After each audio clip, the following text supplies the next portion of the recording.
I freeze. I'm Batman. I'm Batman.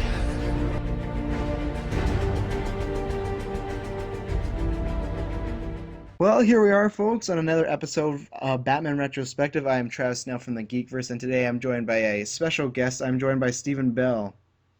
Hey, what's going on, man? Not much yourself? I can't really complain too much. It's another day out here in the world.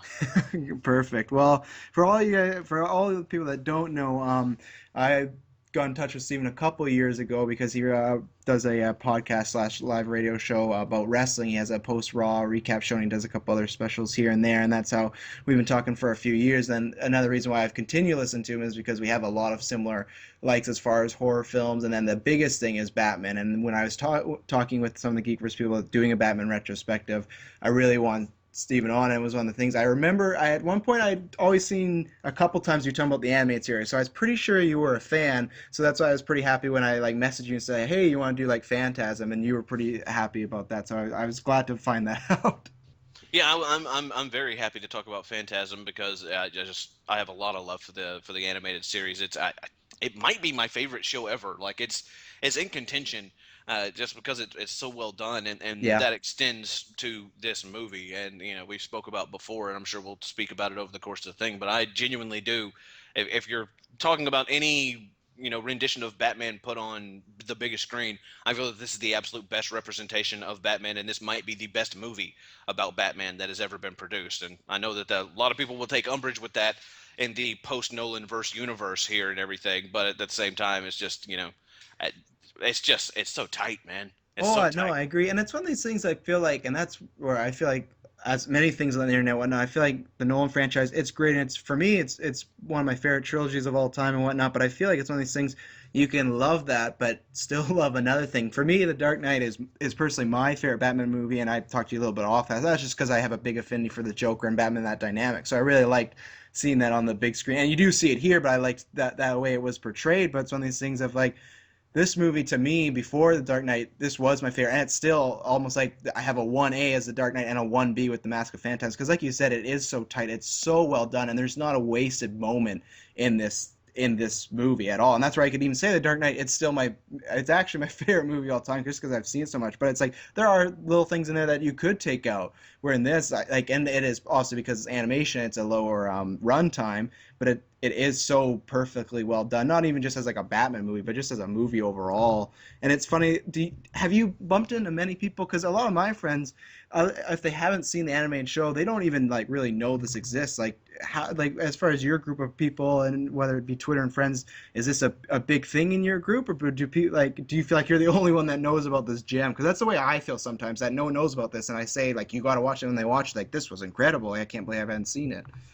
Well, it's of course, there's a generational gap between the two of us because news alert to all the folks out there. I'm a little bit older. I'm going to be turning 35 here in a couple of months, and so my childhood was it. You were just mentioning the Nolan verse and everything, and I don't think it's necessarily a case of people being like, you can only like one thing and everything else is crap. I think a lot of it has to do with, we were speaking about before we went on the air, that everybody has their Batman. Yeah. Like you grew up with I would assume, I don't mean to presume anything, but I will assume that you grew up with, you had the 89, and you had the, from Batman to Batman and Robin, you had those as part of they were accessible to you if you wanted to rent them or whatever the hell. But your real big thing was the Nolan trilogy, I would assume. But for me, it was kind of different. Like, we had the Burton movie and all that good stuff, and I was really into those when I was that age. But then bringing the animated series in was just a huge deal. It was just because I don't know, it I think that's because I'm not trying to pat myself on the back or anything, but I was a little bit more of an intellectual kid. I wasn't as much into, like, oh yay, Muppet Babies is on or whatever. Don't get me wrong, I like Muppet Babies just fine, but this is different. Like, you could watch these as an adult and they hold up exceptionally well. Oh And yeah. imagine if you're watching that as like a 9-year-old, and it mentally stimulates you. It makes you feel smarter because you get it.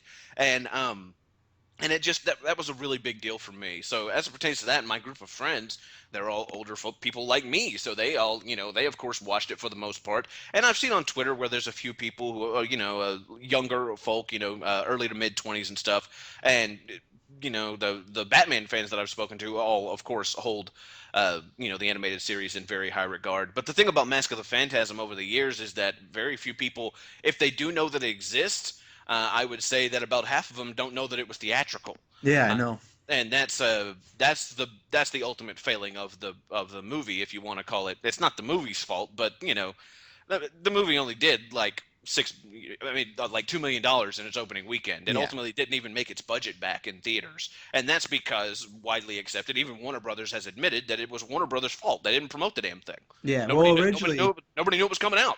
oh yeah, and then originally, like I had it in some of the facts I wanted to talk about later, but I'll talk about now is that they originally wanted it to be just a direct to video. That Yeah, was the original it plan. was right. It was just going to be a direct to video, and then shortly before, because it was very shortly after the debut of the animated series, so the first season did really really well, and people fell in love with this show instantaneously.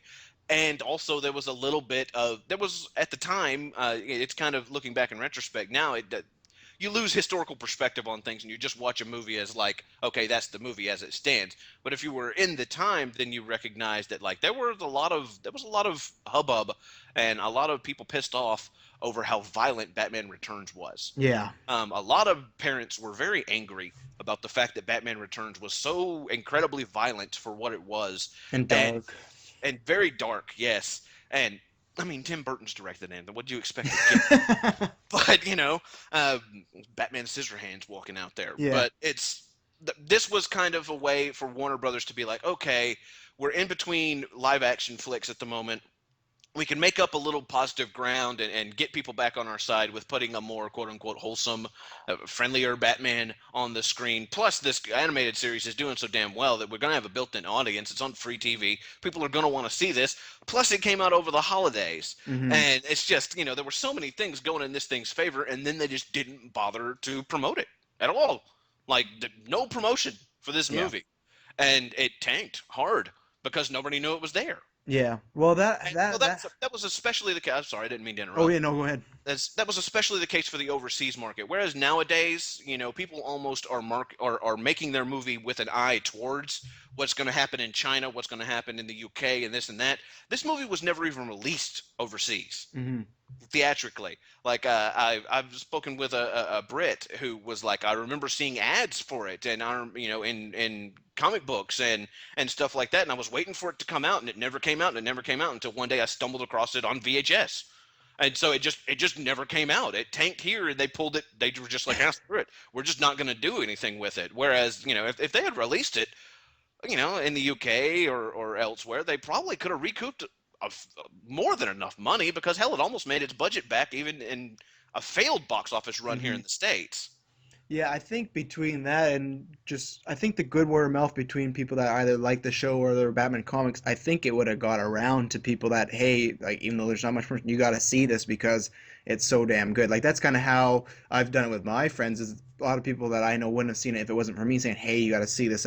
It's this good. Like, when you were talking about how, like, I grew up and whatnot, unfortunately, I grew up the very first Batman movie I did see in theater. I did see Batman and Robin, of course, when I was younger. I think I was like 5 or 6. I loved it then. Oh no, I was like 7 or 8. I loved it then, of course, and now Well, yeah, it's an of awful course. movie. But those were the two. I grew up with that, but then I also did grow up, and that's why not only like I love the animated series just as almost nostalgia, and it holds up so well because I remember the first thing I got when I got my paycheck from my job. I bought I have the collector's edition of the animated series and the Batman Beyond, and it was one of these things of I just remember liking it so much, and from what I'd seen older, I still liked it. And then when I watched it all through, I was just amazed about how good the quality is. Because when you always go back, there's been many things you go back and you watch, or people that play video games, same thing you play, and then you're like, man, I wish I didn't do that because it was so much better back then. And that was one of the things where Batman the animated series when I was older, and I bought it I think probably when I was like 14, 15, 16, somewhere in there when I bought the series and watched them all together. It's like you said, it for me is definitely one of my all-time favorite shows. Like it's in the top 3 for sure. Like there's a few other shows just because something like a Breaking Bad for me, just because it's on a bit more of epic scope, it might be a little bit bigger. But as far as quality and just like anything that's done comic book wise, it doesn't really get much better than the Batman animated series. And I think people kind of knew that were your age or even older with the animated series. Like Kevin Smith talks about it all the time, how he loved the animated series. Like he would record on VHS, so adults loved it. So I agree. And you think like you were talking about when Batman Mass Phantasm came out, like it literally came out on December 25th, which I sometimes people feel that's like I don't know. They'll be like, oh yeah, families go see that and whatnot, but first of all, if it's not promoted, families aren't going to know about it. And second of all, there are some families that don't do Christmas on movie, you know, like they don't like they want to spend it time with family. So it's one of these things. It's almost I felt like it was almost thrown there, like, hey, we wanted to do it in the theater. Let's just throw it in there, get it out of the way, and move on. Like kind of like what you said earlier. Like it didn't feel like it was a big deal. And like you said, people don't really know it was a theatrical release. They think it's direct to DVD. That's how I saw it because it came out in '93, and I was like only 3 years old at the time. Like, but I saw it later on once I got the VHS. But same thing like you said, no one knows this was a theatrical movie unless you're like a hardcore Batman fan.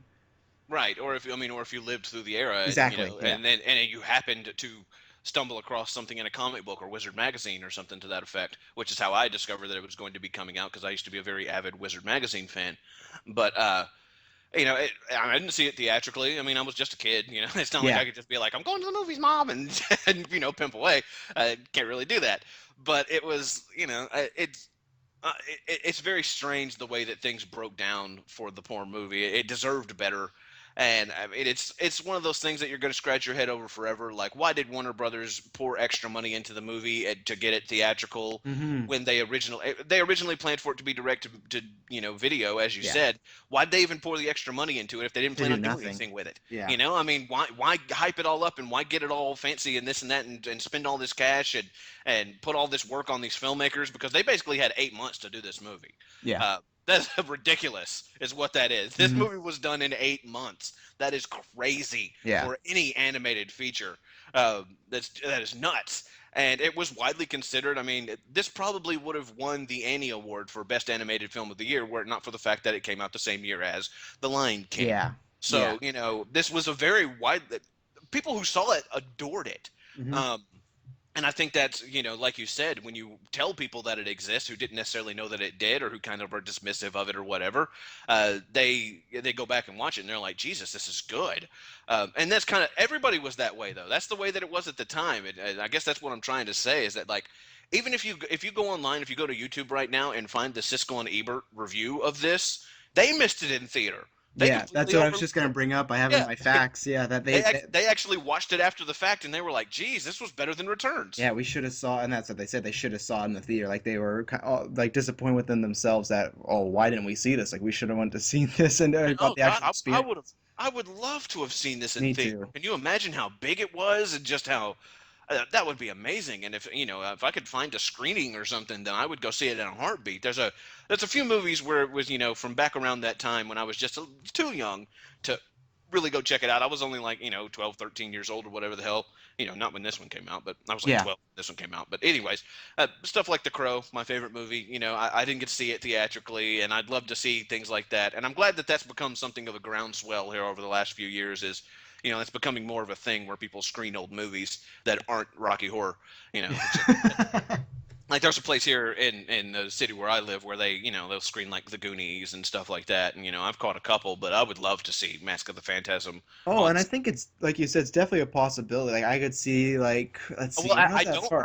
I don't know if it's a possibility though. Like at least not if Warner Brother has anything to do with it, because they haven't even released this movie in an HD version or a I Blu-ray. know, yeah. They haven't Well, done shit with this movie. what I'm hoping is I'm hoping that with this whole like DC kind of Justice League kickoff, that DC will also have a big boom. I'm hoping it is a very big boom, and I'm hoping by the time we get to like 2023, when it's like a 20-year anniversary, maybe there might be even like you said, like an HD version. But I was hoping maybe if it's not Warner Brothers re-release it, but and it might not be something we get to see, but something like a Comic-Con sort of like, hey, go to the showing of this, sit down with Mark Hamill, Kevin Conroy. Like I'm hoping something like that happens, and if that's successful, they'll be like, oh, maybe we should re-release this. Like I don't know yet, but I could see around the 20-year anniversary, maybe there'd be somebody piping up or the potential of it. And like you said, I would pay a copious amount of money to go see this in the big screen because I just imagine like it's something a little far ahead. Like we're gonna talk about the movie, but just even sitting there for the credits, like the opening credits and that like Oh yeah. haunting score and choir, that it's one of my favorite. I think it might be my favorite opening credit like of It's any movie. fantastic. It's phenomenal. I was looking around actually, and somebody on YouTube took the new Batman versus Superman, the newest trailer, Yeah. you know, and they replaced the music with the opening score from Mask of the Phantasm, and it makes that trailer so much better. I'll have to check that out. That's I cool. mean, the trailer is already good, but oh my god, man, with the orchestral and the just the operatic and just and a little tidbit. A lot of people maybe don't even know this, but if you've ever wondered what they're saying at the Yeah. beginning, it is actually the names of the production staff backwards. Yeah, yeah, no, that was in my facts too. It's funny. It's pretty cool. It's Very random. because I didn't know what the hell as a kid. I just kind of knew it was a scary kind of music, you know, like that was about Right, it. And right, and it seemed to somehow coincide perfectly with the Batman theme, you know. hmm And just yeah, that opening is just absolutely phenomenal, yeah, and it was one of the earliest uses of CG as well. It deserves credit for that. Part of the yeah, money that was spent, part of the extra bumped up budget was spent on that opening segment, and having basically a CG Gotham City. And I think that it was done better there than it would be done subsequently. Like in Batman and Free Sub Zero, they played around with that stuff a little bit, and it wasn't as high quality. no, Even though the technology had advanced a little bit, they just really they were very protective of this franchise at that point. The animated yeah. series was a labor of love, and you could tell like so much effort and care went into presenting it in the correct way, and that really comes through in this movie. Yeah, no, I agree. And that, well, when you're talking about the CGI and whatnot, like they originally at one point planned that to be a new opening for the TV show, but it just never happened, unfortunately. But that was actually going to be one of the new open. I'm not sure if they would have used the same kind of like ominous tone and whatnot. They probably would have stuck to the original theme, but that was the rumor that they were going to use that, and it just never came to fruition, unfortunately. But I'm even then, kind I of I'm still kind of love the I'm kind original of glad. opening. Yeah, I'm kind of Yeah. glad too because the original opening is so iconic. Yeah, that I And, hated. I like the theme when they replaced with the New Adventures of Batman and Robin, but I hate that it's just like a bunch of clips kind of thrown together, and it's just like right. It just doesn't have the impact, and no, and it's of very course skippable. the animation quality went down a little bit as well. Yeah, But the cool thing about it is that and that speaks towards this movie and the entire, I guess, the old school DC animated universe was that it was still just top notch as a some of the best episodes of the entire Batman animated series came within those last couple of seasons where they, comparatively speaking, a lot of people think they suck. yeah. The Adventures of Batman and Robin, whatever you would like to call it, when it moved to WB in its last little bit. A lot of people think those are inferior, but some of the best episodes came I around that. agree. For me, it's just kind of what you touched upon. I did not like the animation. There's a few things like I hate. Like I'll clarify. Like I'm a big Joker fan. I hate Shark Joker. Some people I can't remember. I think Bruce Timm said he liked it because like kind of like the eyes of the shark and things like that. But I hate it I because he think lost so it's much character that he had in the right. original, especially in this movie. Like his facial, like it just seems so cookie cutter, like kind of bad guy And face with a smile. it wouldn't have been as big a deal if you didn't have the previous thing to compare it against. Yeah, If the animation had been that way from the beginning, then nobody would care. But you had such layered and detailed, and just because, man, the detail on in these original, that's why it holds up so damn well, is hmm just because it's still such high quality. Quality is quality. That's why you could still go and watch the Max Fleischer Superman things to this day and be like, this is still cool. Because it just, so much time and effort and just love was poured into it that it holds up. And, it's kind of the way that goes.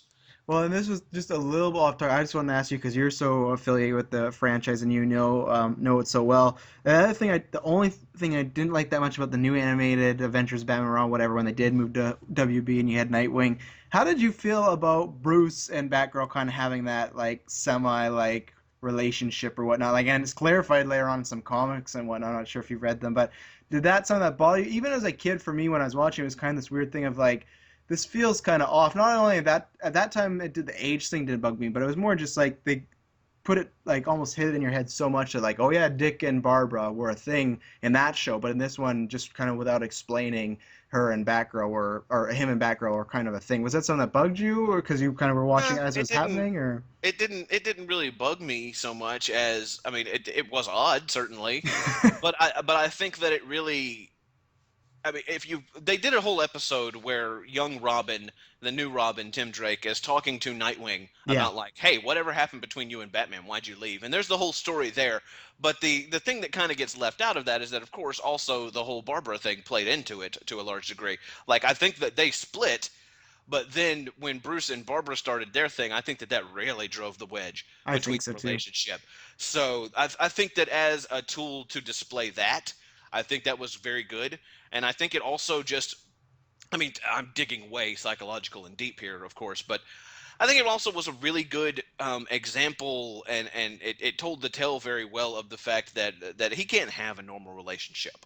Yeah. He just can't. As this movie, as you know, Mask of the Phantasm explores very, very well. That is one of the main themes of this movie. But it was driven even more further home years later when they did that Barbara Gordon storyline where him and Barbara are together, and it kind of, you know, it's I don't know, you take the best of what you can get, kind of almost like it's you stumble, you don't have time for anything else, so you find yourself stumbling into this relationship Hmm. to a degree, and it it's I don't know, it didn't bother me, but it was weird. I'll put it that way. Like it was certainly kind of unusual, and I don't think it was entirely necessary to be honest with you. No, not really.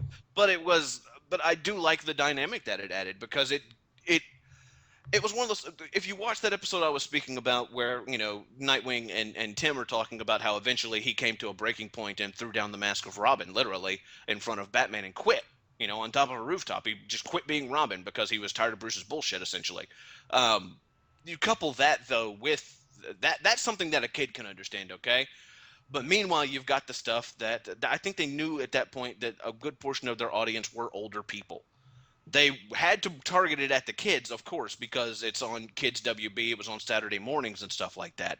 But at the same time, they full well knew that there was a little bit more of an adult audience there, and I think that that aspect of that's why they never touched on it very heavily within No. the show. It was alluded towards, but I think that was there as subtext for the adults because you know, if you're a kid, okay, I get it. Batman was mean to Robin and never really paid much attention to him. That's why Dick quit. But if you're an adult, you're like, dude, he stole his boy's chick. You know, it's like that is some throw down the gauntlet, fuck you, shove. You know, I mean, it's that will cause your relationship to break up in a big bad way. Well, that and then too was funny. It was a few years ago because I was one of these things. It was when I was rewatching Batman Beyond. I was talking with my friend. He's actually Jeff. He was on the Batman Forever one, and he had sent me this thing. And I had never read the comic book. I still haven't today, but I guess they did a comic book kind of tying into Batman Beyond. I'm not sure when it happened. It was either. It was definitely after, but I'm not sure how long after the show. I think it was a good amount of time, maybe 3 to 5 years, but not too long. And they did this another thing that I just was it was it's kind of so brutal that they do this whole storyline where and then again I can't remember too if it was while he was Robin or if this was when he was Nightwing, but Barbara and Dick were together, and Dick was thinking about he was going to go propose, and it was like in that same week that Barbara revealed to Bruce that she was pregnant, and it happened to be his child. And then Bruce takes it upon himself to tell, like he's like, "You're not going to tell Dick, I'm going to tell Dick," and then Ron beats the crap out of him. I'll have to look, and even people, if you're listening to this, and you're interested, go look online. Like I said, I don't know if it's while he's Robin or Nightwing, but that was something they did introduce in the mythos that Bruce Wayne had got Barbara pregnant, and then she has a miscarriage after she gets in a fight with some criminals, like trying to stop someone getting robbed or something like that. But they did add to the more adult themes later on in some comic books, and it was just it's good. It's good. That's what I did like about the animated series. Like you said, it was kid oriented, but at times, and I'm not sure how much they had to do with that comic book or whatnot, but there were very much adult themes in it, and something that's why I think it holds up now at my age. Like I'm 22, and now I watch it, and it's still Batman Beyond and Batman's animated series still holds up because it's not just kid fodder. You know, it's not just like where I feel like a lot of cartoons nowadays are just you can only watch this as a kid. I feel a lot with the Marvel ones. Like I try to watch certain ones, like the newest Avengers one right now. I think it's Avengers Assemble or something. And it's just it feels very kid oriented, and I can't watch it. Where with this and Justice League animated things like or not animated, sorry, Unlimited. Like I feel like it's almost for all ages. You know, and that's what I love about that the series and this movie too. It's kind of just a perfect assumption of not only the character of Batman but just its fan base. And that's why ultimately to me this will be my Batman, Yeah. uh, because it is the perfect portrayal of him. It takes everything that you want from your Batman, and I mean in this movie and just in the overarching animated series and everything that followed in Batman Beyond and you know all the everything that puts together. I mean because hell the best act the most brilliant portrayal of Batman might have actually been like the last episode of Justice League Unlimited season 2. I want to say it was where the death of Ace. If anybody out there has never Hmm. seen it, just YouTube that and Great then proceed episode. and bring a hanky, because that's like that is Batman. Like this encapsulates everything that Batman should be. We were talking prior to going on the air about what we liked about Batman and what we didn't like about Batman, and I mean, all of this, of course, is building up to all these podcasts are building up to the release of Batman versus Superman, and the rumors have been flying around that maybe Batman's gonna kill people, Yeah. maybe, uh, potentially, possibly, The and quote is he's gonna and be the executioner, which that scares me exactly, a lot. It and scares me that so scares me. much. Yeah. Yes, and we were talking about that and and how it's not very likable, but it would be kind of understandable since it would seem as though the impetus behind this film, or at least a large inspiration, was the Dark Knight Returns and Hmm. stuff like that, and Batman is a lot more brutal in those. But anywho, um, it's the I don't know, that was kind of my disconnect with the original Burton movie. Yeah. This couple, because he's just willy nilly killing people left and right. Um, He's and making that's not people that's not explode. that's He's not throwing Batman. people That's off of cliffs. right, right, and that's not Batman. And I think to this day that, like, even with the Nolan trilogy and everything else thrown in here, we still haven't seen a decent portrayal of Batman as a detective. No, I think We the still have Nolan one is the one that this hinted at it, but it didn't dive into it. And I think that's why we right, even talk about Offcast is why I very much love A Long Halloween because that's one of my favorite ones where he gets to be a full on. It's just a murder exactly, mystery of Batman, and that's and where the Nolan one hinted, but it didn't dive into it. right, and that's this movie. This Yeah. movie is a mystery. Ultimately, it has its action and stuff, of course, because it's a Batman movie, and it has its love story aspects and all that good stuff. But it is ultimately a mystery, and a good mystery. If you've seen it before, then okay, you already know what's coming. But if you haven't seen it, then stop listening to this now, Oh please, yeah.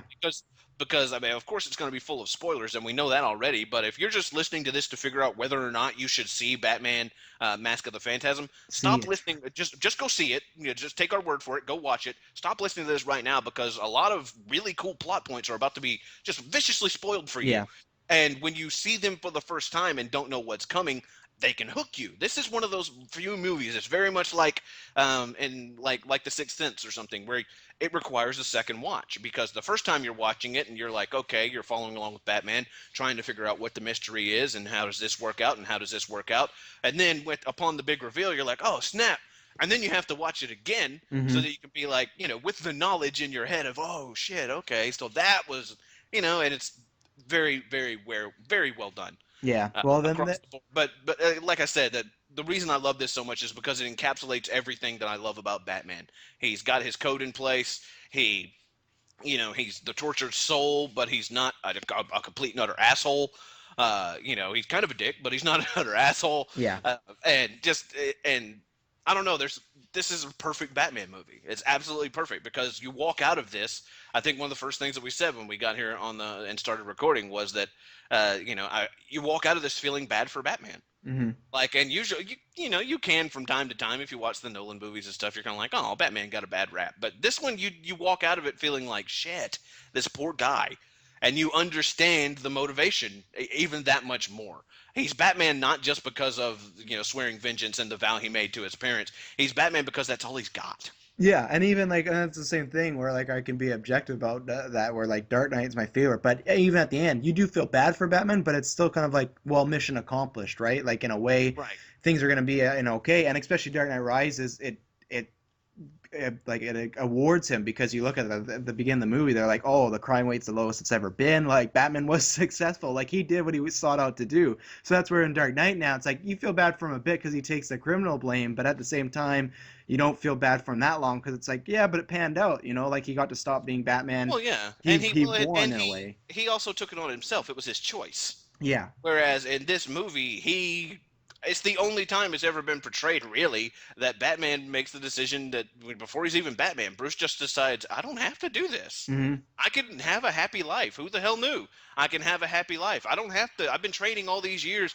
I don't have to actually go out here and beat up criminals. I could actually just be happy, and and that's ripped away from him. Yeah. And it's not by choice. It's just something that happens to this dude, Yeah. and it's very well done. Well, yeah, then that's what we'll get into now. Start getting the movie. So yeah, same thing like Steven just said. Like if you haven't watched it, start watching, go watch it, come back. It is worth a watch. There's many of these like Batman 66 if you want to listen to. Oh, you just listen. You don't need to watch Batman and Robin Forever. You don't need to watch again. But this is one I highly recommend that you go back and watch again, or even just watch for the first time if you haven't seen it. So that's your last little kind of like, beware, don't walk into this, big spoilers ahead. So we'll start talking about that now. But yeah, I'll agree with you there. Like you just said that first point of like you see the versions of Batman, and that was my first note after the credits was like you get to see all versions of Batman. You get to see him at the party at the very beginning, being the playboy, philanthropist, like putting his real mask on of like you know, acting like a dick, being a womanizer, like right there, they hint at him like sleeping with this woman and not calling him back. You get to see right away too is the detective Batman when he gets the glass and he's looking at where this could possibly lead or fingerprints or anything like that. And then you get like the early crime fighter Batman, and then you get the torn Batman when he's looking at the photo of his parents. And I'll get into another scene later that I really like. And then you get the vengeful Batman of like when he's doing his Batman thing and he's a crime fighter and he's like at the peak of his Batman powers of being the ultimate, the world's greatest detective, the world's greatest crime fighter, like all that. Like you see every single thing you'd want. Where, like you said, in some movies you get like, oh, really good this portion of Batman. You get like a really scary Batman, but Bruce Wayne's underdeveloped. You get a good Bruce Wayne, but Batman's not there. Where this it does touch upon everything that Batman slash Bruce Wayne is, but does it extremely well. Yeah, it paints a complete picture, as opposed to, like you said, just focusing on one aspect of the character. This treats him as a full as just a full entity. Like this fleshes out Batman more and Bruce more than any other film that they've done, really. I think, with the possible exception of Batman Begins, and even that doesn't quite.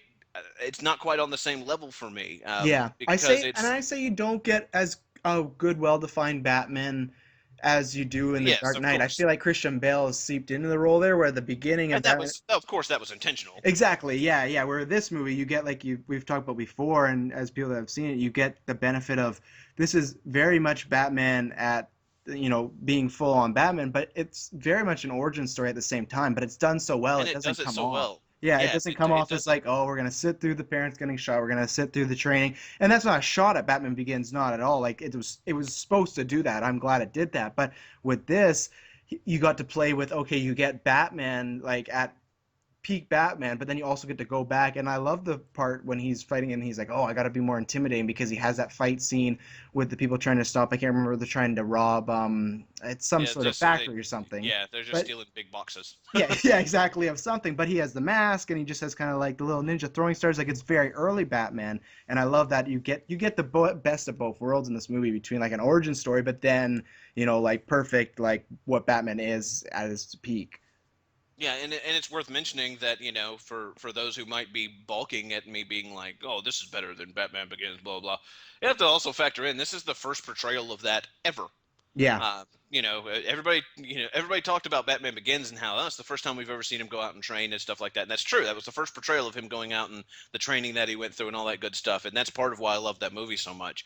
But with this movie, this is the first on-screen rendition of early Batman just in a ski mask out there trying to do good stuff. It took parts from year one, which I've always been a big year one fan, and it cherry picked pieces of that, and I don't know, it just did it all so well. It was something of a an origin story, as you said, but it wasn't really an origin story at the same time. It explored parts of Batman that you had never seen addressed before.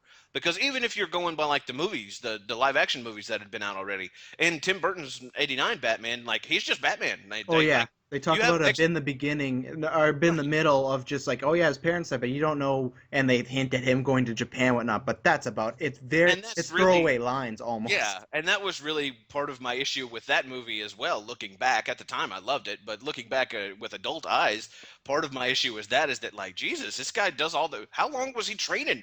Because Michael Keaton's every bit of like my age. He's like 35 years old or something, and he's just now turning into Batman. What the hell you been doing, man? Yeah, So that's a little bit wonky. But anywho, this one really does it very very well. It tells you everything you need to know about Batman. If you had never seen anything about Batman and you sit down to watch this, you're caught up. You're good to yeah. go. You're gonna Like you know the said, the character. only thing it doesn't show you is his parents getting shot, and you don't really even need to know that because No, you don't. you see the graves, you know what's up. It doesn't bury the lead on it or nothing, but No. it really it tells the story so excellently. I mean, I really can't. There's not many more ways to say it. Other Yeah. than that, I suppose it was Well, just fantastic. yeah, like I know it's a little jumping around here and there, but when you talk about the graves, that's one of my favorite. I think it could have been offcast when I talked to you about it. Oh yeah, it was when we were talking about Batman Begins, but this is one of my favorite Batman moments of all time. Is when he's struggling if he's gonna stay with Andrea or not before she leaves him the first time, and he's doesn't know it because his plan was to full on I'm gonna be a crime fighter. Doesn't know it's Batman yet, but I'm gonna become Batman. And it's that scene of it's raining, it's thundering, it's lightning, and he's crying, and he's just like preaching and like desperately like talking to his parents, like wanting them to answer, and obviously they can't because they've died. But it's almost like he's just begging like somehow to get a sign or of something to stop this, or maybe he should keep continuing to do that. And I there because at the beginning of years ago with Dark Knight Rises, there was these rumors of Bruce Wayne and a gravesite, and then it turned out it was just like to screw up people's fans, so there's a spoiler. But it was one of these things when I heard about that, I'm like, oh man, if we could get something on like the scene from Batman and Mask of Phantasm on live action, it'd be amazing because that sequence right there is one of my favorites. It's Bruce and to me at his weakest moment, and maybe the entire like series, not in the movie, but just the series, and it's great to watch his struggle. And it's just a fantastic scene. And then when Andrea does come in and kind of saves him from like that boiling point, and that's when he decides he's not going to be Batman. And then obviously the shit hits the fan later. But that scene alone, it's phenomenal. And you get to see like once again, that's what a lot of movies don't do well. They don't show the struggle of Batman. He's either I'm Batman and that's it, or I don't want to be Batman and I hope it stops soon. You know, this was the real of like he still knows should he knows there's very good high quality and value to being Batman, and he knows he could change something, but at the end of the day there's a big part of him that does not want to do it, and he wants that normal life. He wants the picket white fence and the wife and kids. And I can't like I could go on and on about that scene, but that scene to me is just probably in my top five, one or two, three even of Batman scenes, because it's so well done and it's so well written and acted by Kevin Conroy, because you can hear the desperation in his voice, and it's phenomenal. Yeah, it really is. It's I don't know. It's one of those things where, and again, this is another thing that is exclusive to this movie that nobody has ever portrayed that, even today. You could go to Beyond. I mean, to Begins, where he kind of, he wants to be with Rachel, and of course, and that is played up a little bit more as you go along, moving into Return. I mean, the Dark Knight and stuff. But he's still gonna like, I'm gonna But do this he and then I'll come to you. Exactly. He is full on commit. He is going to be Batman. Period. Nothing is going to stop him from being Batman when he decides he's going to be Batman, and that just is what that is. This though is a lot more realistic in my opinion, because he's struggling with the emotional weight and just the overall weight of like, I'm about to do this and it's going to be life altering. Yeah. Like, And if I do it, she I'm can't be a not part going of to my be life. exactly like that's the biggest thing, and it's not just accepting that she can't be part of his life. It's accepting that nobody can really be part of his life. He's going to have Alfred, and that's going to be it, because Yeah. he can't let anybody get close, because he'll have this dark secret, and because of the fact that they will, become something of a target potentially, or any number of Yeah. things. Any And other it's just superhero it's girlfriend problems. exactly, yeah. And it's just she is the perfect example of the life that he is willfully leaving behind. And I mean, I prefer this version of it, I'll put it that way, over Batman Begins and other iterations that have been shown of it, because of the fact that it does show him struggling with it, because that is something that you would struggle with. Oh yeah. No matter how much your vengeance is, no matter how much you care about the promise that you made and all that stuff, no matter how committed you are, and all the years of training and everything that you've gone through, at the end of the day, when it comes time to pull the trigger, if you don't hesitate for just a second, then what's the point in doing it in the first place? Because ultimately, Batman's superpower is his humanity. And that perfectly portrays Batman struggling with his humanity, because he is about to leave humanity behind and become an iconic thing. He's about to become an entity as opposed to a human being, and that is something that he struggles with. And it's very very well played there. But yeah, it's just super duper well done. Yeah. Well, this is what I was gonna ask you. At one moment when Andrea's back and she knows it's Bruce Wayne, and Should it's we lay down the plot? I don't know.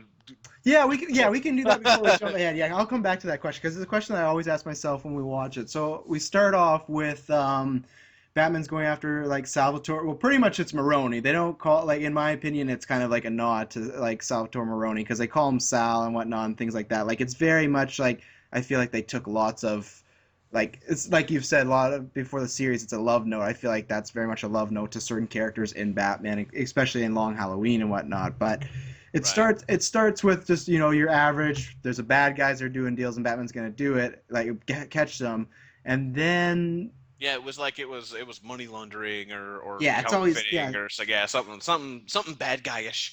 yeah, exactly. And then out of nowhere, you have Phantasm appear, and then you get like, first of all, I like, and this goes into a little bit of the middle of the movie, but not really. I like the whole kind of setting up Batman, and I'm not sure if the character does that on purpose or not, but I like the way that it goes as far as all of a I don't sudden people yeah. think Batman's taking people on. Well, no, like I said, I don't know if that like the character does it on purpose, No, but I like I don't think that me that either. I don't think that the Phantasm was intentionally setting up Batman. It's just I love the way that they portrayed that, and they did it a couple of times over the course of the movie to just really frame Batman very, very Yeah, well. And it's not that blame Batman or anything like that. And people don't just assume it's that let one or two people see him at the scene of the crime and are like, oh crap, he must have done it. So it's just enough for word of mouth and rumors to start, and that is so Batman, you yeah. know. And that I really love the way that they portrayed that. It's not that he is blatantly seen doing anything, or it's not like the person is dressed. The Phantasm isn't dressed exactly like Batman or nothing. Just similar enough to confuse people, but ultimately it comes down to just random people standing by, being like, "Oh crap, there's Batman, and that thing just happened. He must have done it." And it's kind of the way it goes, man. Yeah, so I liked that aspect, especially it sets up later on. Like another, probably one of my favorite action sequences in a movie is the cop chase scene. I guess we can Oh, get into that a little bit absolutely, later, but absolutely. yeah, so that happens, and then there's kind of the rumblings of like, oh, gee, like, is Batman that one? And Gordon, he's not in this movie that much actually. He's in the beginning, but that's about it. And that's the thing that they never really clarify, I guess, where he is during that cop chase down though. Like I know jumping. They kind of had to, I think, because it's very heavily insinuated that Gordon's like, I want no part of this. I know that Batman didn't kill anybody, so if you're going to do this, you're going to have to do it without me. So they essentially go over his head. Yeah. So if Gordon were there, it would just it would slow the plot down a little bit, I think, because it would just be him popping up to be like, "Don't hurt Batman," and it's he. I wish there had been a little bit more Gordon because man, I love Bob Haskins' portrayal of Batman and of Gordon in the series, but it's kind of the way it goes. Yeah, like it's not anything that I would put as like a negative. It's just a little thing that watching it again this time kind of stood. I was like, oh hey, like Gordon's here, and then he's gone the rest of the time. Like it was almost I didn't remember, but I was almost like thinking like, is there gonna be a scene here where Gordon pulls up and he's like, what are you doing like this and that? Like I could Right, see them wanting to take in Batman, but they're deliberately like the cops are they're just shooting at anything really. Like they almost blow up a block just trying to kill Batman, and even Bullock does at that point. He's like, hey, like that's enough. But I was still always kind of expecting Gordon, just because it usually happened a lot in the series. Even if Gordon was after Batman, there'd be a time where it seemed like if Bullock was going overboard, whatnot, Gordon would step in and kind of say like, "Hey, this isn't right." But it was just right. that was the only thing that was kind of like, I guess like just a little nitpicky that I was like, okay, that's kind of strange. But um, Yeah, but they essentially paint it as having gone over his head, which is why they introduced the city councilman, Arthur Reeves, yeah. who, by the way, for anybody out there who's just into old school and awesome bad guys in movies and stuff, this guy was portrayed by Hart Bochner, who is the douchebag guy in Die Hard. Oh crap, Oh, okay. I can't remember his name. That really douchey dude with the beard. I love that movie, and I can't think of the guy's name at the moment. But either way, yeah, he plays the asshole, the cokehead in Die Hard, and he's just a perfect '80s asshole. And he plays this role very, very well as well. Yeah. He comes off as a real douchebag in this Yeah, movie. very slimy. Yeah. Oh yeah, even from the first time you see the guy, even though you don't know his motivations and the things behind him and everything. The first time you see him and the way his voice is and everything, you can just tell, okay, this is a dude that we're not supposed to like. Well, yeah, and I even love one of my favorite shots that he does to Bruce Wayne. I think it's after he talks to Andre on the phone, and then he just like, and Yes. obviously not many people hear it, but he just does this shot about like, oh yeah, you let like Andrea get away, and it's like, what a dick you are to bring this up. And And obviously, I love that Bruce like he this was right after Bruce had gotten the wine thrown in his face because as you said it basically alluded towards the fact that Bruce is just banging chicks and never calling them, yeah, and someone gets mad at him and throws a drink in his face. This dude walks up and hands him a handkerchief and it's like, oh, it was rough going there, blah, blah, blah, and then takes the crack up at Andrea, and Bruce hands him back the handkerchief, it goes, here's your handkerchief back. You know where to stick it. Yeah, exactly. Yeah. Very, very nice. Yeah, it's great. And then yeah, from there you get into he goes, and that's when the flashbacks start because after the party he's kind of Yes. had enough of the party. He walks in, he sees the thing of his parents, and then you get the just kind of well, I guess you get the origin story of him, but then you also get the origin story of like him meeting Andrea, which I love. Yeah, Kind of it really introduces the character because before all you really saw was her lips talking on the phone to this councilman guy. We didn't know who Andrea was yet, yeah. and that's when it really fleshes out the story of like, oh, well, that's who this human is. Yeah, and I love, and this is one of the notes I have, and it's one of these things people might be like, how can you have this note? But it's one of the things like Bruce and Andrea, and this is credit to the voice actors, they have great chemistry. Like the romance when they meet, it feels very natural, and it's not like this has been actually the biggest thing so far for like, obviously there's Batman films where I'll be like, oh, that's a bad movie or blah, blah, blah. Like sitting down these films and sitting down and taking notes, that's been the biggest thing I found in almost all the Batman movies is the romance is so weak between and we talked about this in one cast, but with Batman, the original one with or just like '89 with Vicky Vale, like they have one date and they're literally like Batman's gonna give up being like he's gonna tell Vicky Yeah, Vale yeah. she's obsessed with him, and And Batman that turns goes towards part of the reason I as an adult dislike yeah. those 80s and early 90s movies and stuff even more is because like one date and suddenly these Alfred's like, come on into the Yeah, and Batcave he's with and every Alfred's chick giving in every movie. yeah, and Alfred's giving him the speech about like you should tell her how you really feel and whatnot. It's like it was one night. How can you be like ready to reveal this? But like it's a common theme in all of the movies. Like forever, Nicole Kidman's there. It's just like a purely sex object. Return or Batman and Robin. There's really Not a one of them are fleshed out. no, Not a single one of them. no, and Rachel Dawes was the closest to it. Like they tried, but it's it's But that wasn't even really a romance. That was no. just That's what I mean. that Like it was wasn't. yeah. It was Yeah. like she was just put up on a pedestal as one more thing to Batman to beat himself up over. Yeah, the only one that I talked about this before, Cass, that I like is Batman Returns to the romance he has with Catwoman, but that's kind of like a star-crossed lovers romance where you never get to see him That's fully yeah. with That's somebody. that's about as good as it got. Aside Yeah, from this one, besides this one, yeah. I would put this one at number one. Oh, But me then too.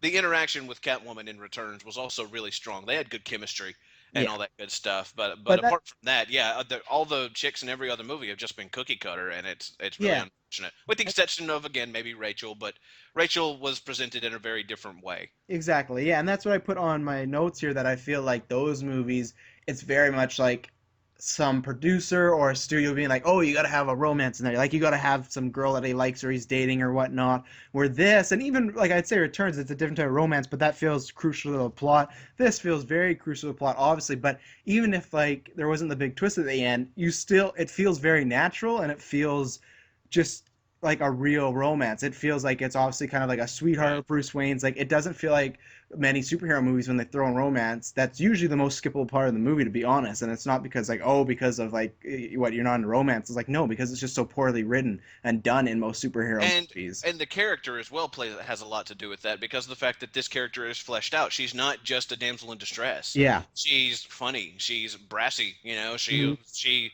can take care of herself. She's not looking for Bruce or Batman or anybody to protect her. She can take care of herself just fine.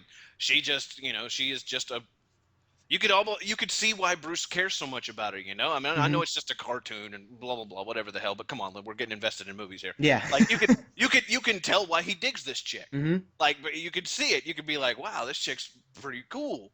Like she's awesome, and it that is bigger than anything else because I mean they, like I said, they're all cookie cutters. Yeah, no, I agree, and that's just like so. Like you get that meet cute. I really like the grave scene where he walks in on her talking to her mom, and they just have a good back and forth. My favorite line is that whole like, oh, now I'm forgetting because one of my favorite line, but it's a thing of she asks him a question and he's like, "Why are you asking?" He's like, "Oh, I'm not," and she's like, "Oh, but mother was wondering," or something like Right. that. It's like how come the richest boy in the world is always walks around like he's under a rain cloud or Exactly. Yeah, it's something like something to that. that effect, and he's like, oh, well, why do you care?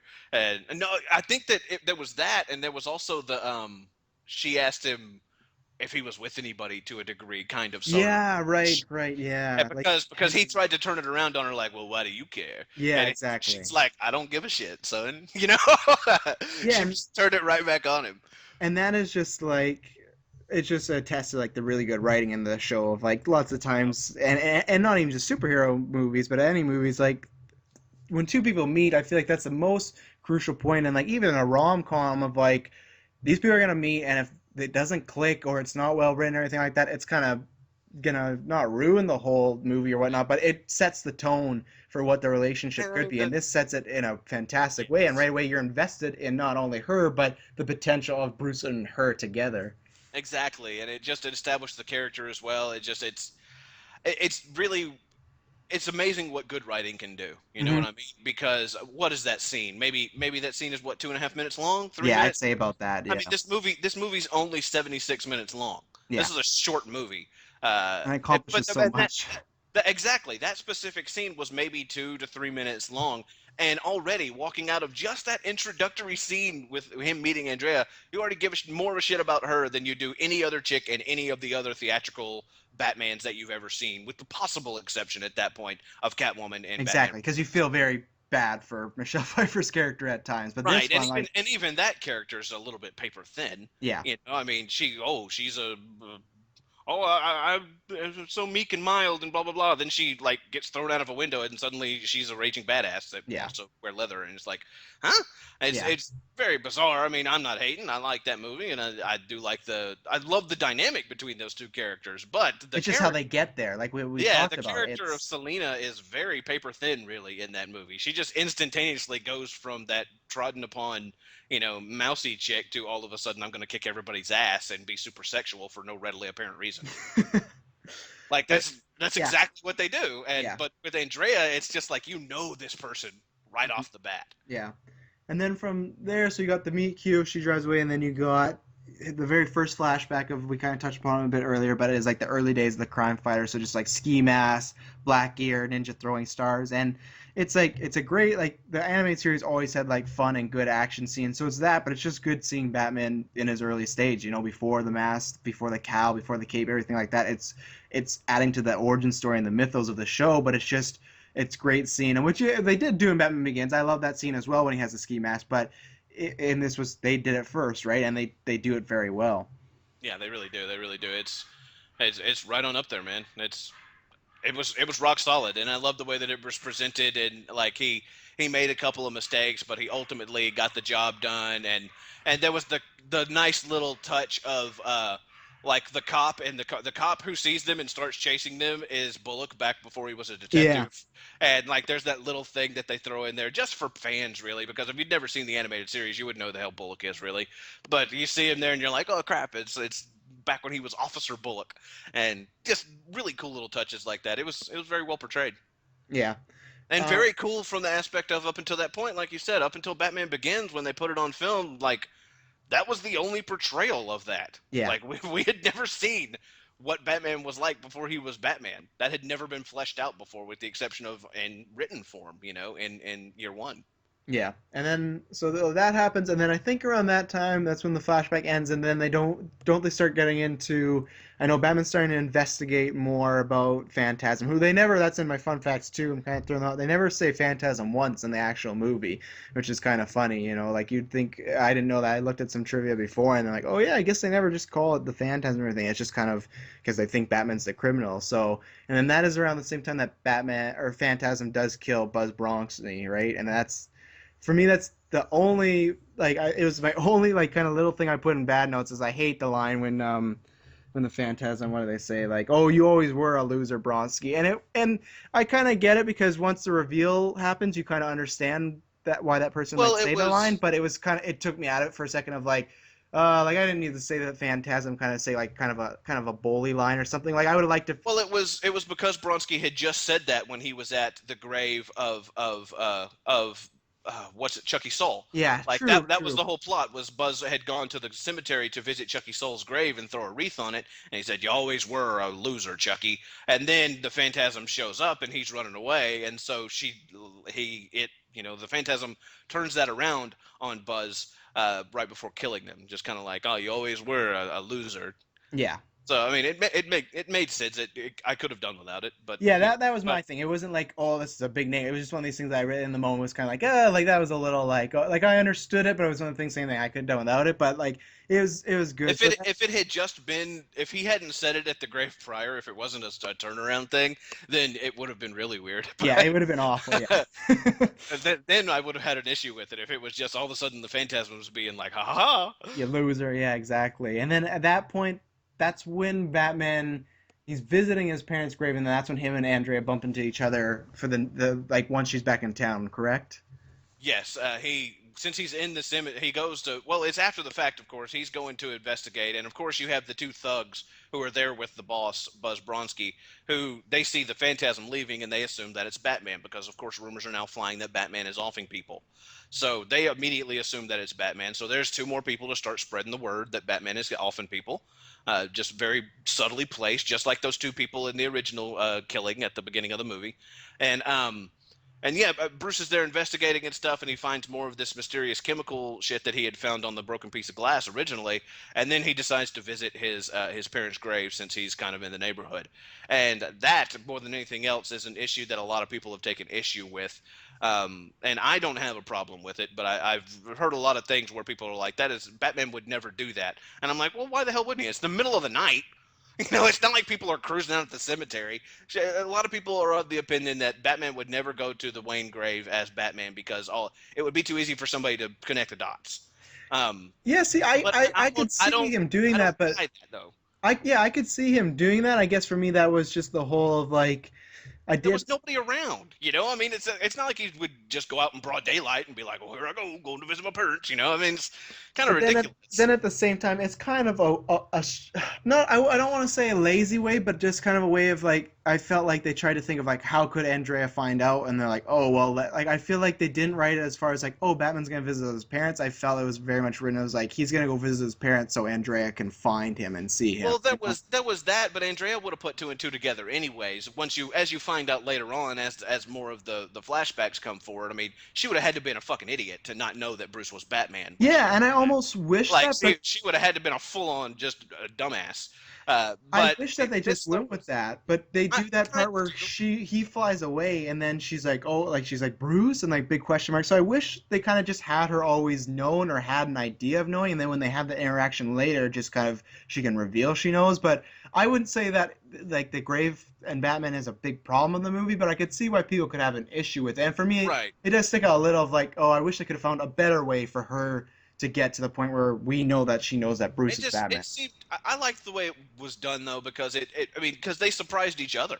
Yeah. Like it's not he didn't know she was he had no clue that she was even remotely back in town. He at this point he's just kind of offhandedly thinking about her from time to time about the one who got away because that dude talked shit to him at his party.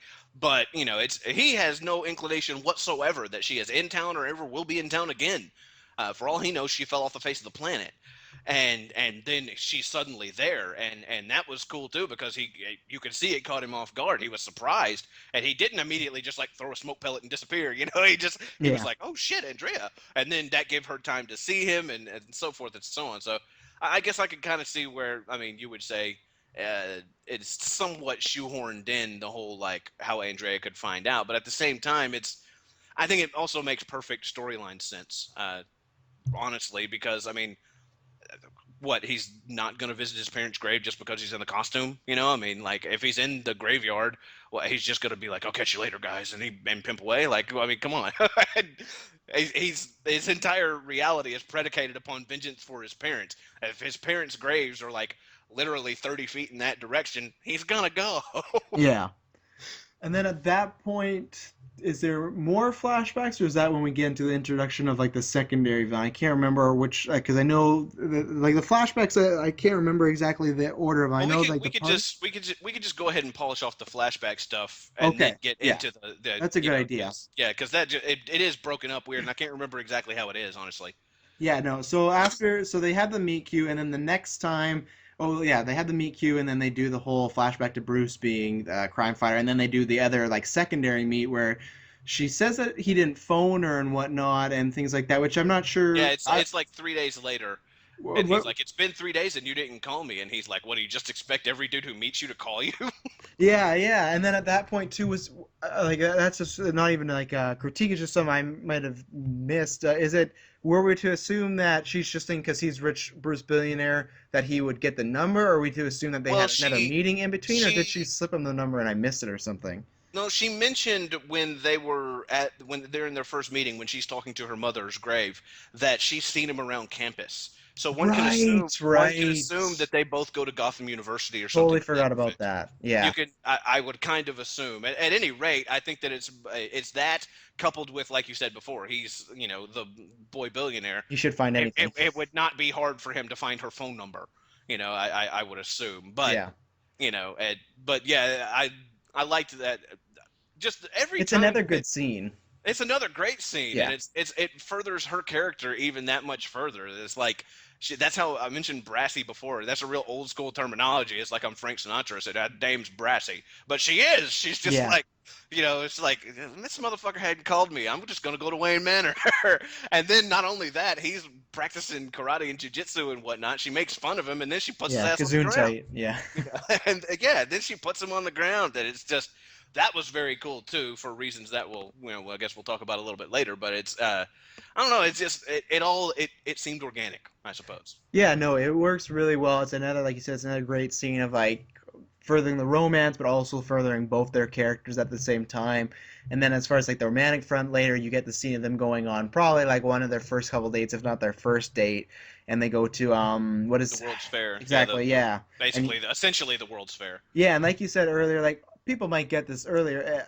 They might get it because they watched the show, but I like the Easter egg of him seeing the Batmobile for the first time. That's one of my favorite moments. Yes. And that for me, because when I saw this movie, I was a lot younger, and that was like I almost my first experience of like as a kid, or just even finding an Easter egg at the beginning of just being like, oh my god, like that's the Batmobile. Like it's just a cool moment to put in there, and it's a fun like date romantics wise. But then I love that it takes a really sharp turn, and they could have like Bruce could have avoided the really sharp turn, but Bruce's kind of stubbornness and like the justice side of him wants to do something, and it doesn't go well for him necessarily, but it could have been avoided. But it shows once again what we talked about earlier, just the struggle he has, and he couldn't just walk away from this biker gang that's causing trouble. Right, and I like that it also kind of planted the little bit of a seed just via his actions of what ultimately got that baseball bat cracked across his ribs was that he was worried about Andrea, Yeah, and that really kind of very subtly drove home the ultimate worry that he would have in committing to either lifestyle, either going with Andrea and being that, or going on and being Batman, because he knows if he goes on and is Batman, then he can't be doing this crap. yeah, He can't run around and just be stopping biker gangs as Bruce Wayne, even because of the fact that she's in danger and he's always going to have a mind towards that. And that was very well done. I liked that. I really liked that. yeah. And No, I and really it's a liked great action afterwards scene too. too. Oh, it was a great action scene. I really liked afterwards how when she tries to embrace him, he full on pushes her Oh, I, away, yeah, and he's just like, "Get your hands off me," essentially. And then like that was when the moment at the grave happened, where he's really struggling with it. And I think that drove it home to him that like shit, like I should I have been can't able to have take both. those guys. Yes, exactly. I can't have both. And so he pushes Andrea away and just leaves. And she's just left standing there, not knowing what the hell's going on. She tries to call him, and he ignores the call, and he basically tells Alfred to hang up, and Yeah, and then he goes to the grave, and she comes to him there because I think that she knows that he's struggling with something because he said originally when they met each other that he had a secret promise that he had made to his parents, which is why ultimately I'm pretty sure she would have figured out he was Batman. yeah. Um, but it was she it was very cool that she knew where to find him. Yeah, no, it was really good. And then at that point, that's just kind of when he kind of it like not kind of he's made the decision purely to stop being Batman and he's gonna stop in the process of becoming Batman. And then that happens is the proposal scene, which I really like of just like his kind of botched proposal of like, oh, I had like well, here, you know, like what this means and everything like that. Like he doesn't get that, like he barely gets down the one knee. Like he just kind of throws away because he's just kind of so, I'd say, like not used or prepared to even the thought of maybe having a normal life. So he's just kind of like he has nothing prepared to propose to this girl that he loves. So he just kind of tosses her to the ring and like, well, like you know what this means. So like, you do you want to do this or not? You know? So what's up? You know? Yeah, Yeah. exactly. Yeah, and And then that's another yeah. great scene. Like all the scenes that they have are they don't feel shoehorned in. They don't feel tacked on. They don't feel like, oh, we just need to have a romance scene here. Like there's thought behind it. And yeah, you could have just had him get on one knee and propose, but that wouldn't have been as memorable to me as I always love that scene. It's just so coy, and it shows that she really cares for him because she doesn't make a big deal about not getting on one knee or doing it. Like she knows that's the way Bruce would do it, or like that's how Bruce would act, and she loves that about him. And of course, she says yes, and you know, And it's also the surprise aspect of it because up until this point she knows that this is a guy with demons yeah, who is struggling with something. She doesn't know what he is struggling with exactly, but she knows he's struggling with something. And she even full on says, "I never thought that this would happen," because she always knew that he was pulling back, yeah, and there was something that was causing him to pull back. And he finally decided to let it go. And then, of course, with both of the scenes that we just talked about, him at the gravesite asking his parents to please just let it be okay, and then here with this, there's the foreboding of there's the lightning strikes at the gravesite where he's like, "Can't it just be okay?" And the lightning strikes, yeah, and it's essentially like his parents were like, no, "No, yeah, it can't just be okay." And then when he proposes to her and they're all hugging each other, it's like, "I'm not going to be Batman, yay!" And then out come all the damn bats, and that's how he discovers the Batcave. But it was the little hints of foreboding there that are just very I don't know. I like that. I like that because it was kind of showing that for every happy thing that happened to him, there was always this one little sign that, like, things no, aren't gonna be okay. Yeah. this ain't gonna work out for you, brother. Yeah, exactly. And then at that point we get the Alfred informing. That's when he's like looking in the bat cave, like, oh, there's so many bats, and like, look at all this, like, what's going on here? And then Alfred brings him the box, and it has the Dear John letter on it, and just pretty much just saying like, from her, and then like, obviously there's one more flashback after this, and then maybe we'll touch back to Right, the right. flashbacks later. But then it's just pretty much her saying that she's too young, she can't do this, everything like that, like it's not gonna work out. And then like and I like that it's just he just kind of puts his head down in sorrow. There's no like a big emotional scream, or he's not kicking or like getting mad or anything. It's just kind of like Yeah, a he level of doesn't. He defeat. doesn't pull a Darth Vader. He's not like Yeah, no. it's just a There's level none of of that. like, He's just like son of a bitch. yeah, Like like damn. I really thought that I had a shot. Yeah, exactly. And It's like, just and that in that moment with the head dipping and just like even though it is a cartoon, again we're talking about a cartoon here, and it's easy to forget that it's a damn cartoon over the course of it because it is so well done. But it's just he's defeated at yeah, that.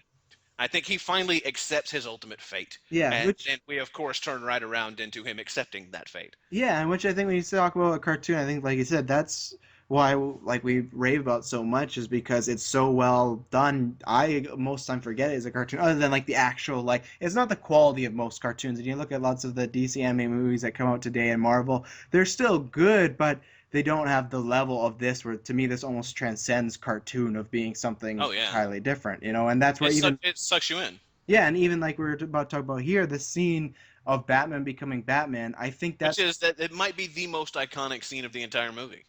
Like yeah, I a think lot of so. people, a lot of people point to that as their favorite scene in the movie, and some people pointed it as like their favorite Batman scene ever, and it is very effective. And I would agree because like you get a cool moment in Batman Begins when he's like like in the shadows, and then he does the whole breaking of the roof and he's like, I'm Batman. But I love it does not have it has like a oh cool and badass impact, but not an emotional weight of like, to me it almost feels like this guy is taking on a curse. Like in this moment it feels like he's accepting the fate, and once he puts this mask on there's no going back, and he totally transforms into something else. And that's why I love Alfred's shock of when he actually puts on the mask and he turns around, and Alfred pretty much just looks at him in fear, and he just watches as Bruce Wayne kind of just like walks away slowly. And Yeah, just that's a great Alfred moment yeah, because we'd had the little scene earlier where he makes and this is in the linear part of the thing because of course all these flashbacks were peppered throughout, but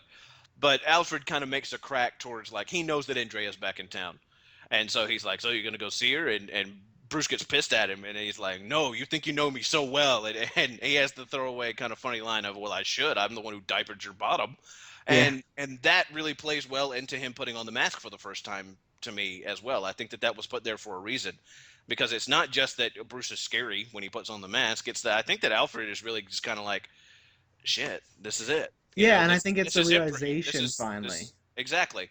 Like he knew that Bruce was working towards this thing, but it had not yet become a reality. But then when he puts on that mask and he becomes a different entity altogether, like I said before, it's the difference between being a regular human and being an entity. I think that that realization, like that's the only time you really see Alfred emotionally react to anything, Hmm. because it is just the realization of, well, Bruce is gone now. There is no more Bruce. Is it? There's this. Yeah, Whatever this is, for better or for worse, this is what we are dealing with now. Bruce is no more. yeah, and that's exactly like what you touched upon earlier. Like, I do feel it's one of the best moments in any Batman series or even just comic books. It's a great reveal. It does a lot for Bruce and does a lot for Alfred and does just a lot And for you as a it's all viewer. shadows too. Yeah. Oh It's yeah, not you even don't like get you a see clear him and view. yeah, you don't get like the hero shot of him standing there in the outfit or anything. It's just kind of him in the shadow and just it's all hinges upon Alfred's reaction, and Hmm. and that's yeah, that carries some weight. Yeah. Well, then for now we'll start with the flashbacks because there it gets into a couple of spoiler Those are yeah, territory and whatnot. But those are Bruce's flashbacks anyways. exactly. We Yeah. still have some Andrea flashbacks to come to here in a little bit. Her side of the story, Yeah. essentially. Exactly. So at that point, he's just they have like, and then after I think where we were leaving off, that's when Phantasm has killed Bronsky, and from there it's kind of Batman still just kind of investigating or whatnot. He did discover that Andrea's back in town, and that led to other flashbacks. And then you find, and then oh, that's when Bruce kind of finds evidence linking towards Andrea's father.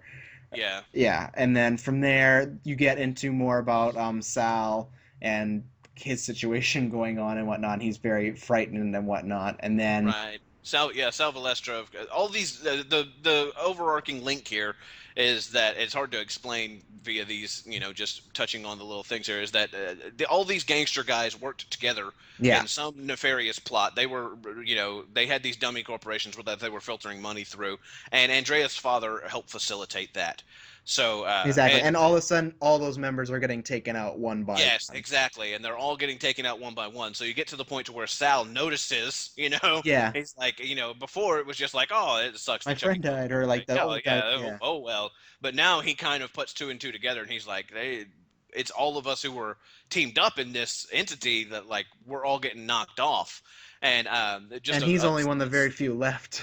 yes, exactly. A small footnote, though, that Sal Valestra there was portrayed by the recently passed away Abe Vigoda. Yeah, Uh, I know. Abe Vigoda just passed away, and I didn't even realize that until this time around watching it. I'd never really paid much attention to it, Oh but yeah, that's funny. Yeah, no, I when I originally saw it, my dad like years ago pointed that out, and I was the same as you when I saw your tweet about Ava Goda. I was the only thing I knew him on was from Conan. Truthfully, at that point when I was right. younger, and then same thing. One day I was watching, my dad's like, "Oh, you know who that is? Like he did this and this," and at that point it's kind of like, okay, cool. But now as I got older, and then once I saw like Godfather and everything like that, like Yeah, he's not exactly. like all time super mega star, but it's like a He recognizable was name yeah, of his image. he was very much of his era. Like there Yeah. was And he the adds whole that to the character 60s, too. yeah, the whole That voice 60s is and great. 70s was full of people who character actors is what they're called. Yeah. And you don't really see that as much anymore these days. Everybody wants to do different stuff, and it's hard to, nobody is cool with just being a cop at every movie. But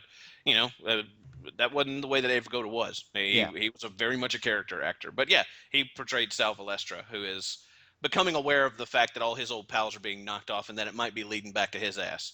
Yeah, exactly. So you have that going on, and then at that point, yeah, I think before he goes to get help, that's when Batman has his scene with Andrea, I believe. Like He he, goes to the apartment. yeah, to talk to her, and they have it out and whatnot, and that's kind of good. Like, not kind of good, but I like the two kind of perspectives it gives. It shows them as fighting kind of I'm not mad at one another, but there is a conflict there. But you can get that underlining love. But my favorite line of the whole thing is, and once again, I in the moment I can't remember, but they're talking about each other's parents, and then he says something like, he takes a little shot at her dad, and then she says some line like, oh, like you shouldn't talk to me about having to like fall, like be like having to like your life being run by your parents or Right. something like Yeah, that. because Like he was that's the excuse that she gave him was that her dad was leaving town and she had to go along with him. That because it was too early that they couldn't get married, and so exactly, yeah. Bruce pops her with the whole "you still living your life by what your daddy says" or whatever type thing, and she's like, "Listen," And and you have no right to talk. Yeah. yeah, exactly. You have absolutely no right to talk, and she And shuts his ass up and he yeah, leaves. and I love that not She actually told him to get the hell out, and he yeah. did. And I So love that because not only like is it kind of like a good little like zinger and good writing, it shows that how much she knows Bruce, like, and that's because she knows like yes, someone would want to have justice out there and whatnot, but she's pretty much put it all together that the reason he's doing this is because his parents were taken from him, and he's absolutely, yeah, and that's what I love. It just shows great she's character and it smart. shows like yeah, exactly, she's smart, she knows Bruce Wayne, and then you get more development then when he leaves, and at that point she's just kind of like stone cold, like lay down the law, and then the second he leaves and she knows that she's kind of in the clear, she breaks down in tears and falls on the bed. And once again, this is something I always stress upon about a well-written like female character is if you're a female character can have a bunch of different sides to them and not just have to be a badass. There's so many times like this chick's a badass and that's all she is. She's not funny, she has no feelings, she can't cry. Where this to me, Andrea at times is still a badass, but of course she's gonna break down and cry because this is the love of her life, and she just had pretty much a really terrible conversation with him where they were taking like shots and digs at one another. Something that I the love last time that. they talked, they were madly Right. in love, and I now love that it's like dynamic this. too. I love the bitterness. Yeah, and it Like adds to it. you don't see Batman react emotionally to many things, and he was hitting her with a few barbs. Like he was going out of his way to be a dick to her Yeah, and because because you can tell he's still she hurt hurt. his feelings. Yeah, Yeah, I mean that's the bottom line of it. She hurt his feelings, and like that's I like that dynamic of like they're pissed off at each other, and that's cool. and they haven't cleared the air. It's I been mean, any other more poorly written thing would have just had them immediately fall into one another's arms upon seeing each other again, or some stupid trope yeah, like that. but it But builds this up. has that. Yeah, exactly. This has that. It's more realistic. Hmm. If you run into somebody who fucked you over 10 years ago, you're not immediately just going to be like, "I love you." You're going to be Yeah, like, and you haven't had a "Well, conversation since then either. exactly, exactly." So they immediately fall into something of an antagonistic role, and there's also just I've always wondered if when Bruce went to the apartment, I wonder if he knew that she knew. Like I think so. I think he probably had a pretty damn good idea that she knew, but he didn't know definitely. I think he's But going there she, definitely more as Bruce Wayne than Batman. And just like you said, when he does kind of get a little emotional, take shots at her, Batman doesn't do that. He may make a little like joke in the animated series towards a villain and whatnot, but it's never exactly anything too emotional. Like when you do see the emotion, it's him with the cowl off in the Bat Cave most of right. the time. With this, he's like you said, he's actually portraying Bruce Wayne emotion, like motion at the cowl in the cowl, and it's off-putting in a good way of like this isn't Batman as usual, and you can see he's thrown off. So I think he went there just to pretty much have this conversation, or just because he's Yeah, curious. and well, there's that, and I mean, of course, he couched it in. I think that if you really want to dig into it, he had a backup plan, because he had the picture of Andrea's Yeah, father with all the bad guys. So if she didn't know that he was Batman, at least he could just be like, "Well, I found this picture, and that's your dad, right? yeah, and, And yeah, and like, I'm, what is I'm this? I'm Batman. I'm the world's greatest detective. I know who you are. So, and what's the deal with this?" So I mean, it was almost like he was covering his tracks to a degree. Yeah, no, I agree, and no, that's just like it's another great scene. It adds to, once again, it's a great scene that it's not fully romantic, this and that. Like you said, they don't fall into each other's arm. It adds to both their characters, and it's what both characters would do, and it's kind of like their code as a character. Like it feels very natural. It's not like you said if they just fall into each other's arms. It's kind of like, well, this is strange. Like this doesn't really work like the way it's been built up. So it's just a great scene, and yeah, and then from there we get the We get Sal. Sal. Yeah, Yeah. and Sal's he's very So nervous. well, he had talked to the councilman guy, and Yeah, he was Arthur. like, Yeah. you need to take care of Batman." And Arthur's like, "I can't take care of Batman. Shit, we already tried." And it comes down to him basically just being like, this guy's a freak. It takes Yeah, a we need freak. to do something. He essentially comes to the realization that it takes a freak to take out a freak. Yeah, And so he turns to the Joker for yeah, help. And that would and be it's a great fleshed out a reveal. little bit more. That would be fleshed out a little bit more as we go along. But at that point, it's just basically predicated upon the only thing we really know is that Sal needs really help, like really, really bad. So he turns to the one guy that he knows would love to take out Batman. Yeah, it's a great reveal too. I love where it's like he's kind of walking up into that old like world center and whatnot, and then like I think it would be a piano. It's that like loud piano sound of Right.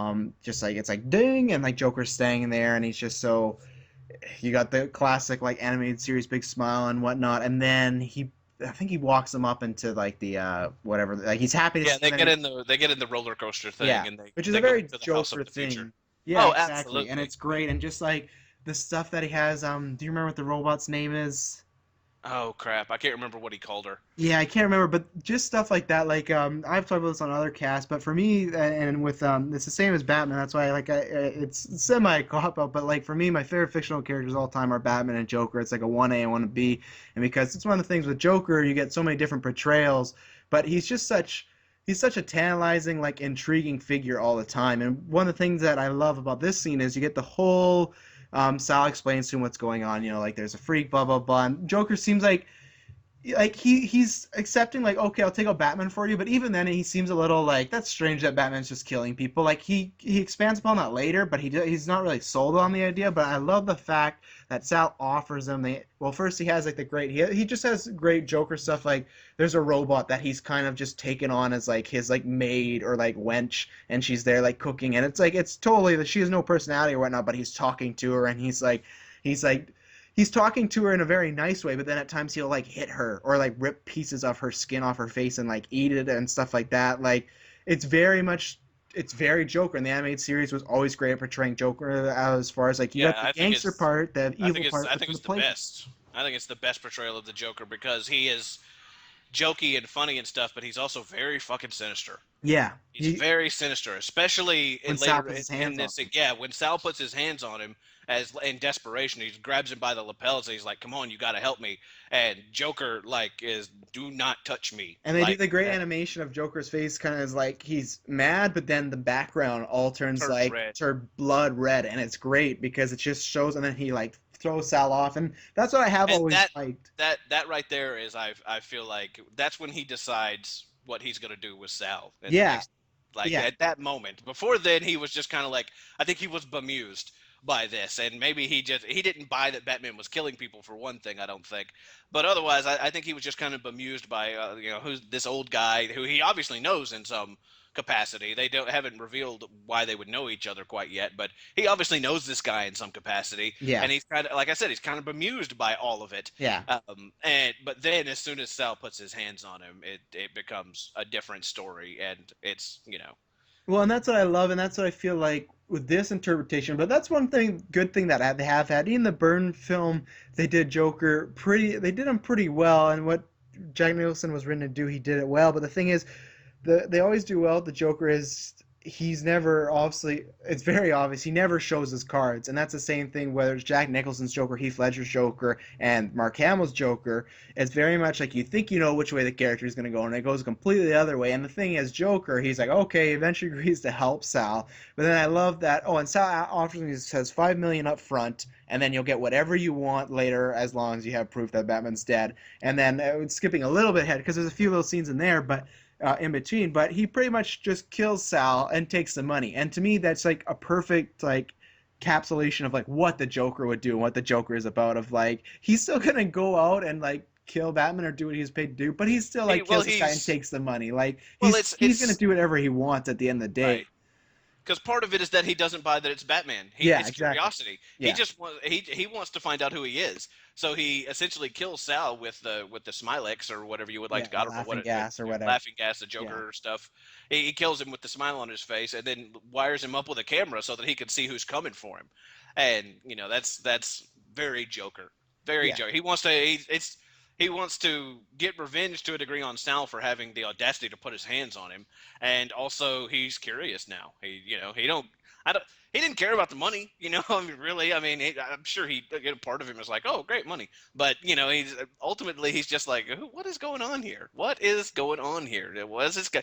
I got this guy who I haven't seen in like 20 years coming to me and being all like, oh, help, Batman's killing people, and I don't believe that. So yeah. And that's what it's I do very love cool. about this Joker, and I love very much about like I'm a big Heath Ledger's fan Joker, and I love that they did that. Nicholson's Joker didn't do as much, but it's very much Joker is very much in doing whatever he wants to do, just kind of for kicks, you know, like whatever he finds is going to be fun or entertaining to him, or whatever he just kind of like you said, he's curious, like, oh, who is this guy? So instead of just putting a bomb, he puts the camera and he wants to know. It's very much, it's just he's beats. Obviously, he beats the own beat of his own drum, but it's just, I love that he's always all over the map, and he. I'm trying to think of like a better way to describe it. I just love that it's just most of the time it's always a game to him. Where Nicholson's Joker did have that kind of thing where there was like a goal in mind where he's like with the parade and everything like that. But I like with this Joker and Heath Ledger's Joker that Joker may have a plan, but if something fun is off in the distance, he's kind of like they've used this before, like a dog chasing cars. He'll kind of go that way and see what happens. But he always has some sort of like plan or scheme in the background. Like, and that's why I've always loved the Joker as a character, just because, yeah, in like on the surface he seems like just this crazy kind of wacky guy, but he's so much more in depth if you really get in. If he's written well, he's very in depth, and what he does is not just like, oh, I'm gonna do this, because like you said, if he was just a crazy guy, he'd just put a bomb there and blow up. He wouldn't care that's Batman. But he's curious, and there's a part of them wants to know, like, okay, who is this guy, what's going on, and just that whole like, you're not like Batsy and things like that. Like, it's a great and it's also, he mentions when talking to Sal, he's like, he loves the idea of the fact that maybe he has finally driven Batman over exactly. the I edge. love that Like part. he kind of wants to see, like, he doesn't think it's Batman, but if it is Batman, then oh man, He's this is won in great. a way, yeah. Yeah, And it's he like, all feels, right. yeah, and the same thing of like when I talk about being in game, it's like now it's like a different game, because it's like that's what I always love about Joker too. Like the animated series, not so much. This movie a lot, but the animated series they don't touch it on that much. But I love that the Joker is always gonna be fine if Batman were to ever kill him, and they do that a lot in the comics. But it's kind of like that's what I always love. If Joker is killed by Batman, he feels like he's won, and that's what I mean. He doesn't care if he dies. It's just if he kind of beats Batman in his own sick, twisted way. Like the way I've always looked at Batman and Joker, like from Joker's perspective, it always seems like this really disturbed, tangled like love story in his head. You know that he, like it's a very fascination with this guy, and to me it is this really weird, twisted love story. And with that, like you said, that line that to me adds to it of like, oh, maybe I finally did that. Like he's so obsessed with breaking this guy and turning him into something like himself. Like he's like, oh yeah, maybe I did crack him, and that's all he really cares about in that moment, because he doesn't really buy that this is Batman. So him selfishly is just thinking about like his connection with Batman once again. And then Sal, that's when he's kind of like, that's when he starts offering the money and it turns into that. But Right. yeah, it's just It is kind of. It gives a little hint towards the almost protectiveness that the Joker has over Batman. That yeah, like, that it's his. Like he's yeah, his. Yeah. it's his for one thing. Kind of like the episode of the series where the man who killed Batman. It's this little mousy guy who apparently killed Batman, and the Yeah. Joker is pissed. Hmm. Like he is so mad because that's what he wanted to do.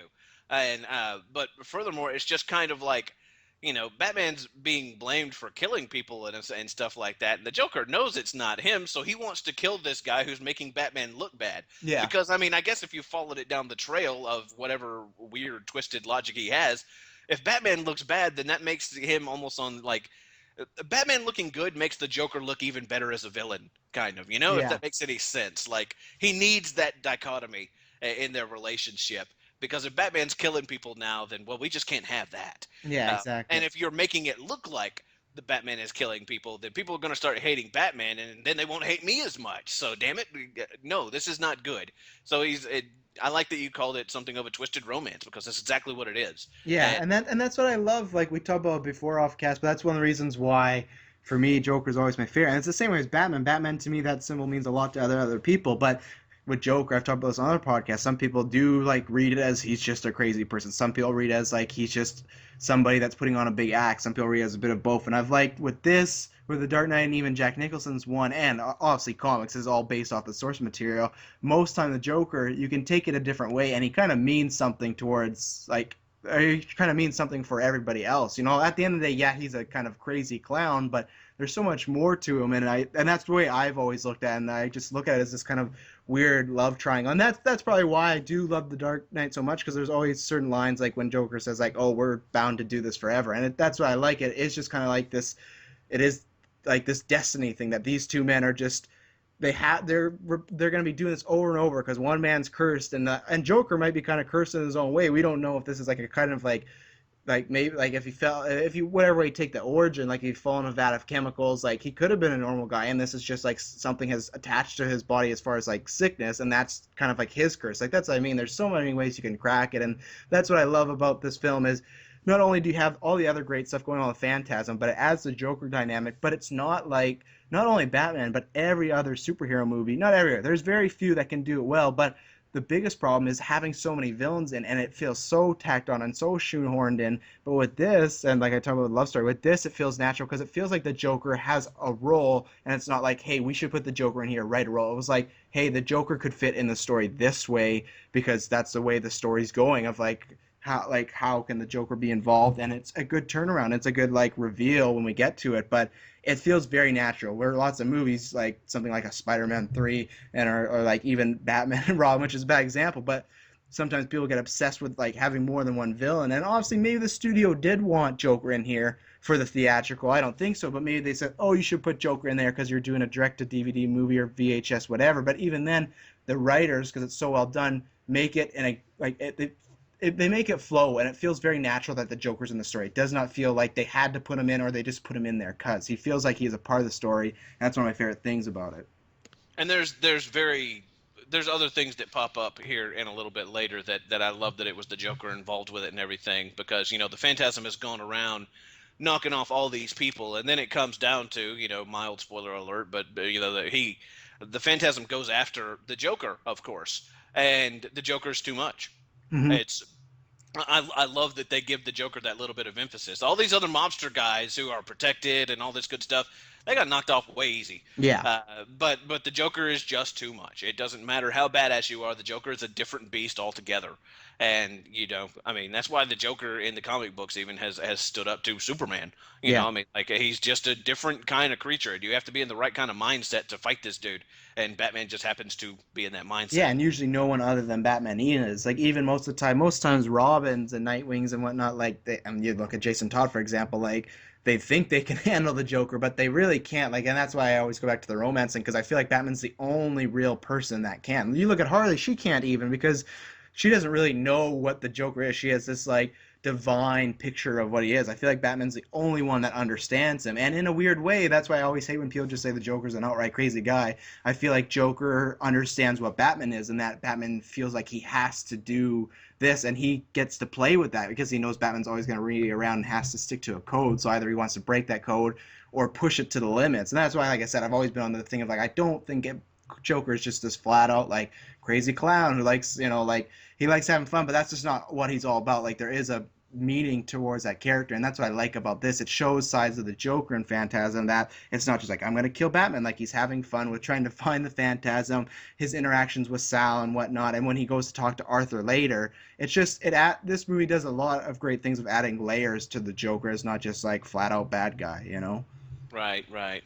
But yeah, at that one point when he does discover that it is not Batman, as he full well knew, and he sends a bomb to blow the whole thing up, and Sal, of course, is dead and all that, and completely catches the Phantasm off guard and damn near kills him.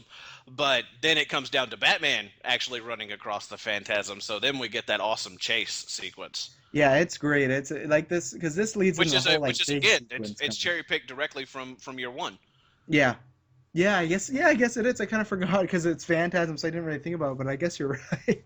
Yeah, it's I mean they were picking and choosing what to take from different things, but year one was definitely something of an influence on this whole thing. Oh But yeah, that big time. specifically that scene was excellent. It was pulled almost directly from year one to a degree, Hmm. and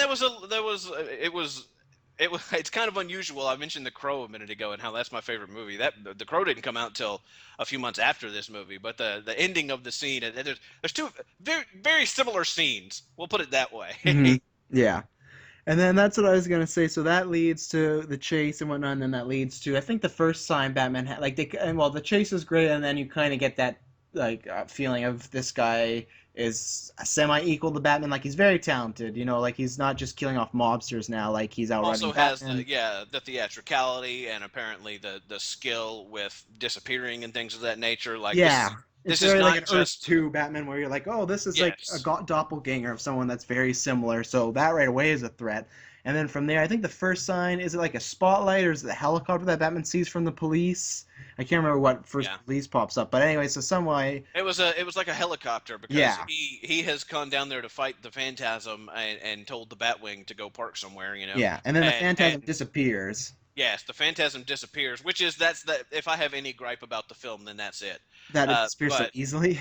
yeah, because I Yeah, mean, this is Batman we're he talking should about here. know. So, well, I mean, apart from that, if the Phantasm can just throw down some smoke, or not really, or have smoke seep from their cloak and then disappear. How come Batman couldn't just throw a smoke pellet and disappear too? Why didn't the Exactly. cops? Why didn't the cops chase the Phantasm? Yeah, How did the Phantasm disappear? At this point, we're still kind of flirting with the idea that maybe the Phantasm is a supernatural entity yeah, of some sort, or at least a, if not supernatural, a superpowered entity. Because we yeah. have no idea really who the Phantasm is at this point. We don't know what the deal is, but solid objects have passed through the Phantasm.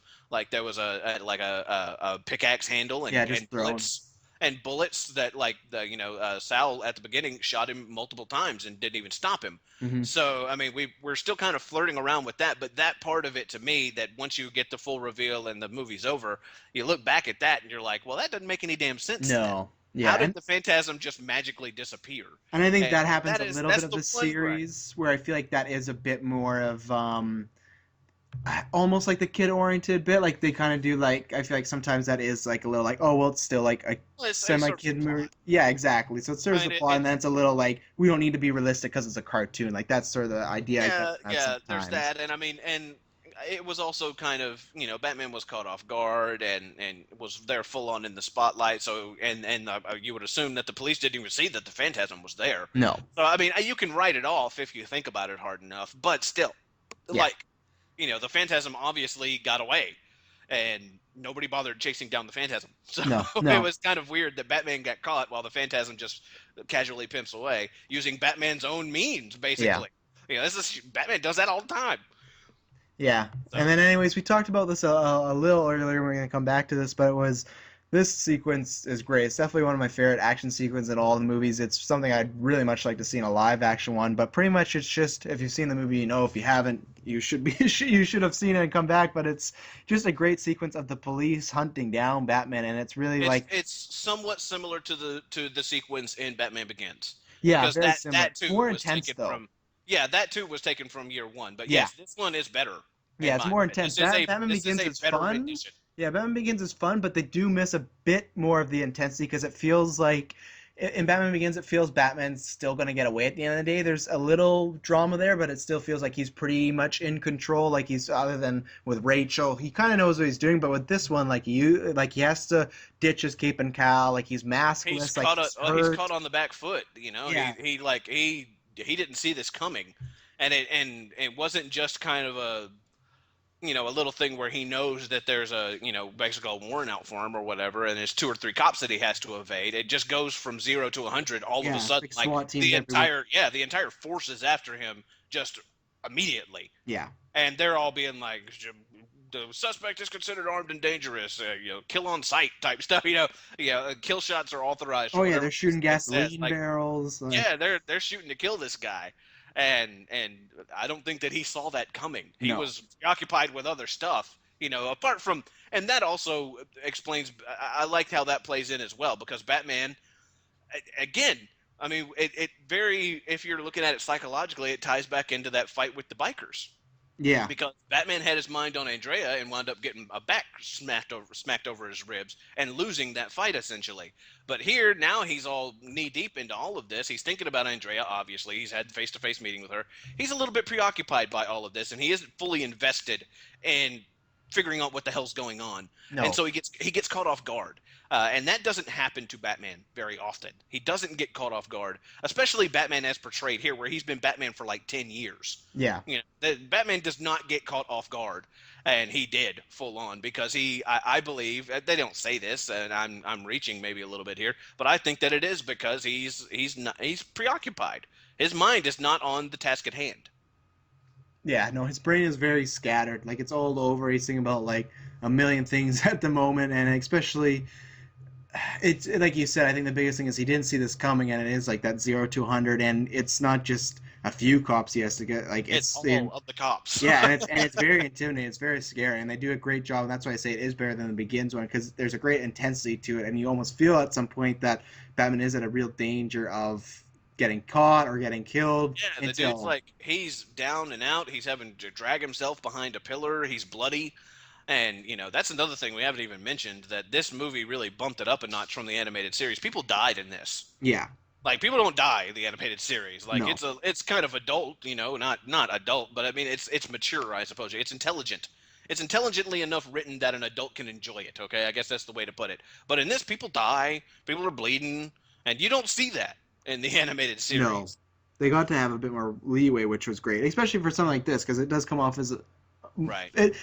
the animated series is mature, but you do have a bit more of a cartoony aspect to it. Where this does not feel that like there's only a few times where I feel like it has a cartoony aspect, or maybe something for a family or a child. Like this is very dark, like you said, with the blood and whatnot, and then, but yeah, it's just a very well done scene. It's something I'd like to see done again more in another Batman film, something like this, a bit more intense as far as just a live action, like something. Yeah, I'd say if someone was going to make it, like go to YouTube, watch this scene, and try and replicate something close to this because it's very There well are done. there are a couple of I've been looking around here recently, and there's a few crowdsourcing things out there of people trying to make live action versions of Mask of the Phantasm. Oh yeah, Kind of interesting. But I don't know how well that's going to go, but I think hey, all it takes one day. more power to them. Yeah, I think all it takes is one day. It's kind of like Ken Smith's been talking about that lately. About like this year has been like the year of the fan film. How like JJ, big fan of Star Wars, got to make Star Wars.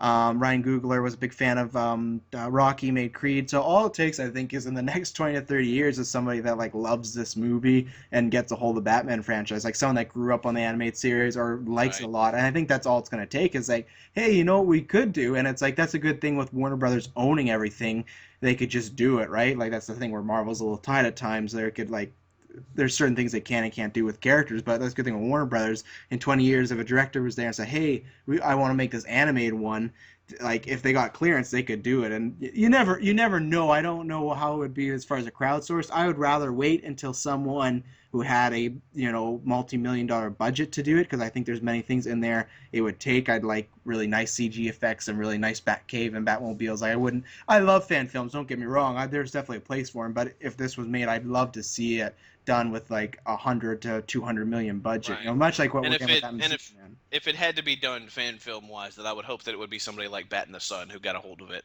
Yeah, and just really did it at a large scale. yeah, exactly. So then at that, Because yeah, oh sorry. but oh no, go right ahead. Oh yeah, no, I was just gonna go. So like, that's a great scene. If you've seen the movie, you know. But it's fantastic. It's just a great sequence in the movie. And Yeah, at that and there point, is the part. There is the part you mentioned. He pulls off his cape and cowl. At one point, he shoots the line, his grapple line, at the helicopter that's floating outside. That's got him dead to rights, basically. yeah, And essentially, he attaches a sawhorse to it with his cape and cowl on it. So they fill that thing full of holes, and then reveal the sawhorse. And that's just enough time for him. They're distracted by that just long enough for him to make his move and kind of get away. But even then, they're hot on his heels. Like yeah, we're not for essentially what happens is Andrea pulls up yeah, exactly. in And her little red sports car, and she's like, "Get in!" I And saw he it on the jumps in there. news. Yeah, Yeah, exactly. if you've ever seen The Crow, it's very similar to that. It really is because Yeah, Eric is running away from all these cops who are trying to kill him after he shot up the trash club, and he jumps off of a roof, and then all of a sudden there's Ernie Hudson, Albrecht, being there like, "Get in quick!" And that's how he gets away. And had that not happened, it may have turned out very differently. Same thing here. If Andrea had not pulled up with that car, then the cops would have caught him. no, Like, oh yeah, for sure. There's no way he was gonna get out of there. no, he was. I mean, he was injured. He didn't even have his mask on anymore. He was dead to rights, man. They had him. Yeah. So yeah, then Andrea gets away, and then they have a really good. Once again, we always talk about these scenes, but there's another really good scene about almost like a come to Jesus sort of moment, and they're talking about like she's talking about not seeing her dad for a while, things like that, and And then that's when the seed is really planted as to the identity of the Phantasm. yeah, exactly. They talk a lot about her father and a lot about certain things Yes, that happened in the past, and and this is what. Oh, sorry. Go ahead. Batman. Oh no, Batman essentially just kind of she does her flashback and all that stuff, and this is where Batman essentially comes to the conclusion that okay, Andrea's father is the Phantasm, because Exactly. Yeah. she essentially tells him that Yeah, that she came to Gotham to stop him, pretty to much. stop him Yeah. because yeah, They she thr heard about what was going on. Yeah, because from her story, it was Well, they it made her. needs, I guess it needs to be said from her picking him up. They go back to Wayne Manor Exactly. Yeah. and Alfred doctoring him up and everything, and And then Alfred pimps that's when away things because soften. he's yeah. And then I like because Alfred like he's just gonna like I'm gonna leave you two alone now. Like when they're starting to talk, and it's just like a cute little like Alfred like thing like Yes. But and then what I this is what I was gonna ask way early at the beginning, and then we decided to go step by step was she says that line of "Do you think we can make it work?" I want to talk about both characters here and their motivations because do you think she's just dropping this because she's kind of nostalgic about the love, or do you think her idea is to kill these people and then go back to Bruce? And then after you answer that, we'll get into Bruce because I have a question about him as well. But what do you think with her saying that line? Because this seemed to Well, me some she wants it. I yeah mean, she obviously. I mean, she broke down when he left, and that was just her. That was all her. yeah. Um, But do you and think she plans on following through? Like if she were to I that's almost impossible to answer because at yeah this point I mean, we just gave it away who the I know, Phantom. I know, I just saw that, but But it's not. You essentially, should know. You should know if yeah, you you're should sticking know to by this now. We movie. gave you a warning at the beginning. Yeah, Andrea is the Phantasm, yeah, exactly. and but Which is they good to point out that's now because it is that's times the where we can talk about the beautiful. story. Yeah, well, that's the beautiful thing about the movie, though, is that if that's the first time you're watching it, at that point, you do think that it's her father. Oh yeah, You have no reason to believe otherwise. I mean, Batman thinks it's her father, and I mean, usually hell, what Batman thinks, we think that's true. yeah, seriously, there's no reason to believe that there's another shoe to drop as it pertains to all of this. Absolutely no reason to believe that. So if you're watching it for the first time and the reveal comes that Andrea's father is the Phantasm, you nod your head and go along with it. Hmm. So but then with the ultimate reveal of her as the Phantasm and would she have just killed everybody and then maybe made things try to work with him? At that point, she's also operating under the assumption that Batman thinks it is her father. She still thinks she can get away with it without him finding out that it's her. And there's way too many factors at play to really figure out what her motivation is there. But I think that the core of what she is saying is genuine at the very least. Yeah, and then like I like when you're talking about like you think it's her father. I like that they really hit home when Bruce says like it's gonna come down to me and your father. So it feels very much like a film's second act of like okay he's gonna have to go have a showdown with the big bad guy. He's reaffirming with his love like hey I gotta do this. You're okay with this? And then she gives him the go ahead like daddy doesn't matter anymore. And And it does set you up of like okay we're gonna get a showdown between the father and him. And then obviously and it of doesn't. course the rest of the backstory is given at that point as well, where the ultimate reveal is that Andrea didn't want to leave Bruce and just send him Hmm. a Dear John letter. She goes home to tell her dad about being engaged, and the bad guys are there, the monster guys are there, and they're shaking him down for some money that he owes them. He doesn't have the money. He says, I can get it for you tomorrow from when the foreign market's open. They buy it, but then he's like, screw this, we're bailing. Yeah. So essentially makes her leave, or they're both going to be dead because these guys will kill both of them. And so she Which basically I has feel to like skip if town. Andrea would have told Bruce the situation, he could have helped money wise. It was just a little thing I thought, but I'm like, he does love this chick, and I know he wouldn't want to work with the mob, but there could have been a. She's very prideful though. Oh, I know. I was just a She little. was, yeah. Oh, yeah. Absolutely, I agree with you. If she, weren't quite as prideful as Yeah, she was they portrayed, could have then maybe yeah, still end up together. yeah, absolutely. There were other solutions to all of this, but it was also it was so sudden. Oh yeah, Like no, they I. basically, it was just like they got a 24-hour reprieve, so they're gonna skip as soon as possible. Like he immediately starts packing as soon as these bad guys are out the door. He's just like, "Well, grab a suitcase," Yeah, and he ain't playing around. So they leave, and then eventually she comes home from the grocery store one day, and lo and behold, if the kind of the lackey of these three big bosses, the hitman for the group, is walking out of the door, and he will come into play in a moment yeah. for the other big reveal. But he's walking out the door, and Andrea goes in, and her father is dead. We don't know that part yet. You just hear Uh, crying pretty much. yes. Or Well, I mean, yeah, no, yeah. I guess you don't hear that's anything. well Yeah, later yeah. on. I forgot. Yeah, That's when she reveals that she is the Phantasm. But right, at this right. point, we just know why she skipped town with her dad, Exactly. and that leads Batman to believe, because she basically tells him that she is afraid that her father is the Phantasm. Batman is like, oh well, that sucks. And then we left out the little part there where Batman had knocked some boots. Batman got him some.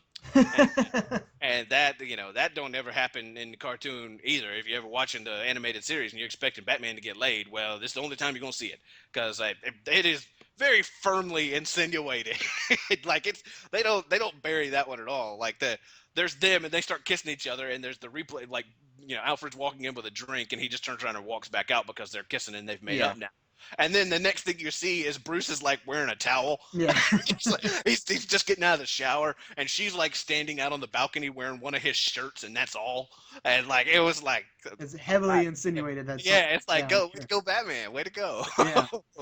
Well, and then this is what so we talked about Andrea. This is what my other thing I was thinking about yesterday, and many other times when I've watched it. But when she asked him, if he thinks they can make it work, and we talk about what she thought, Right, and Bruce right. says, "I think so."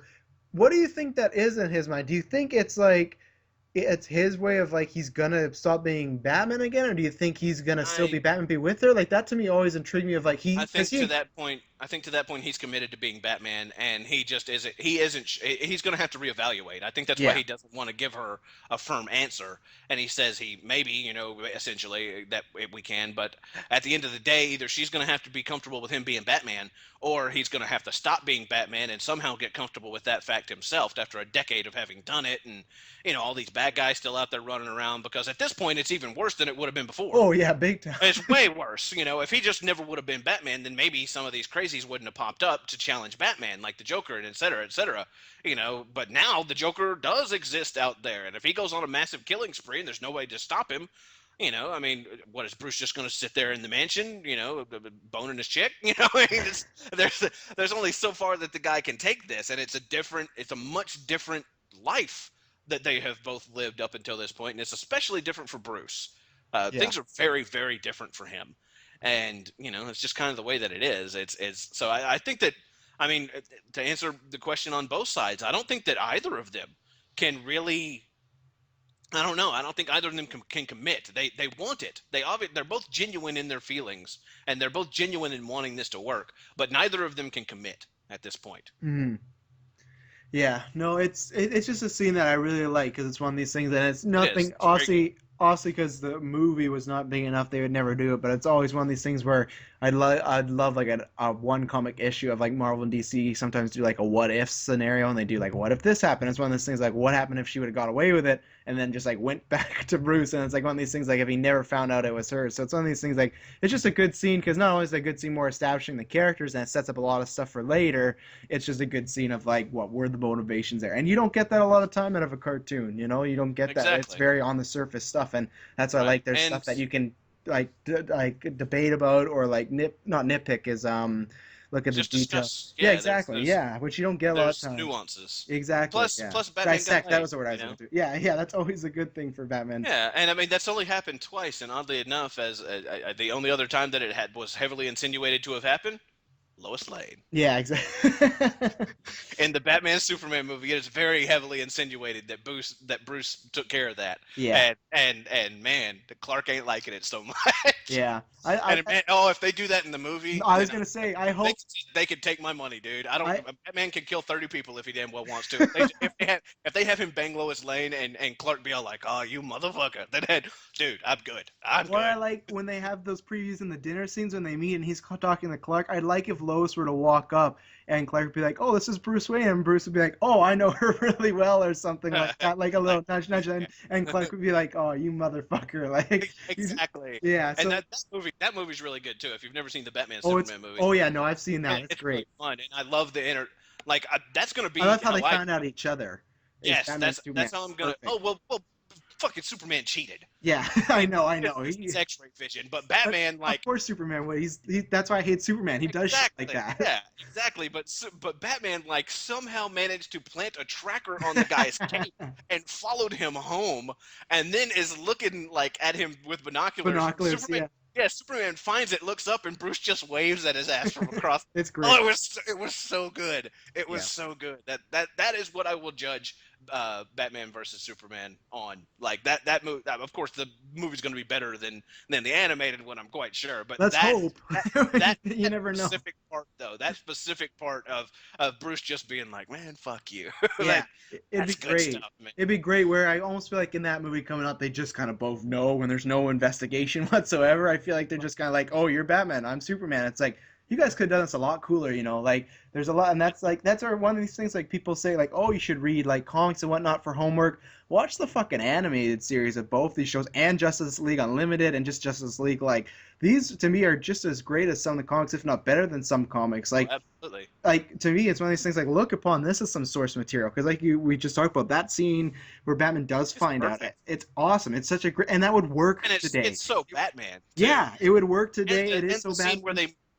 they even meet each other in costume, and Superman is trying to be all, oh, but you're just gonna shut this down right now. We Yeah, don't need your kind of justice around here. And Batman's just like, fuck you. It pulls out a piece of kryptonite. It's like, oh snap. yeah.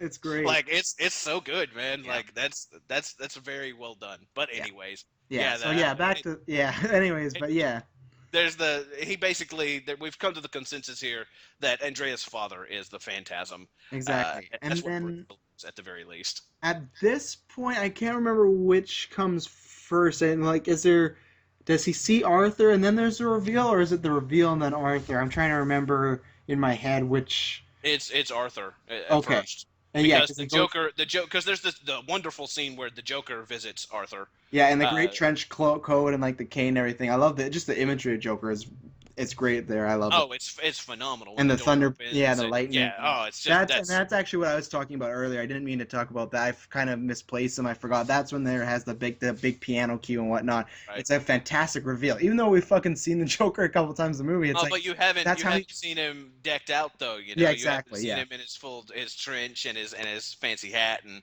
because man, he was awesome in that. yeah. That was awesome. Yeah, and it's a great scene. Like it adds a lot to both the characters, and then you also well, you don't find out. Yeah, Joker just hints that Arthur is more involved than we've They have led history. on to be. Yeah, exactly. They have They have a history. history. And at this point in the movie, Arthur truthfully has not been around that much. He's a lot in the beginning, and in the middle, he just kind of disappears for a while. Well, he comes in and out of it like Yeah. that's a we didn't even mention before, but when Batman is waiting in the apartment for her, like Oh, right. and she notices the windows open, so she kisses him Yeah. just to turn the knife a little bit, Yeah. and that was a very nice touch. I thought there's so many little subtle things that are Yeah. good in this movie, But that's especially why. for it to be 76 minutes long. They Oh, they throw exactly. so many So things in well done. here, but But that's what I that love. was the role that Arthur was playing over the course of it. Is he's got the hots for Andrea. Yeah, at this Uh, point, he's just Hot's for Andrea slash kind of family friend, like friends with the father. Like you just kind of think he's just kind of a plot point to like meet Andrea. plus he hates Batman. Yeah, He, exactly. he thinks that Batman has turned evil and and is killing people. So he's and he's dirty. He is like you said when we initially talked about him. The guy's just slimy. Oh You yeah, get that he's dirty even before you know he's dirty. And then you, of course, here when the Joker confronts him, you find out that he has some sort of relation to the Joker and all this shit that's been going on and all these mobsters and stuff. So it's very heavily insinuated that he's quite dirty, and that's when all the stuff goes down. And next thing you see is him in the hospital because yeah, he's laughing been his ass off. yeah In he's a been violent joking. way. Exactly, and even that is for love that because the Joker did that on purpose. Like the Oh Joker yeah, could have killed him, but he didn't. He wanted to do just enough to where word would get around, and because he was trying to bait the Phantasm specifically, maybe Batman too, but he was trying to bait a confrontation. yeah. Oh, The Joker, 100%. Yeah, yes, absolutely, he was trying to bait a confrontation. I think because he's with completely Batman, ready when the Phantasm can well, do me. exactly. For all he knows at that point, the Phantasm's dead. Yeah, Like he doesn't know for sure that the Phantasm got away or not, but I this think is a that good was test to find out. exactly that's a good test to find out, and it is also a way to bait Batman because I think he has a good idea that Batman is in this at Yeah. this point.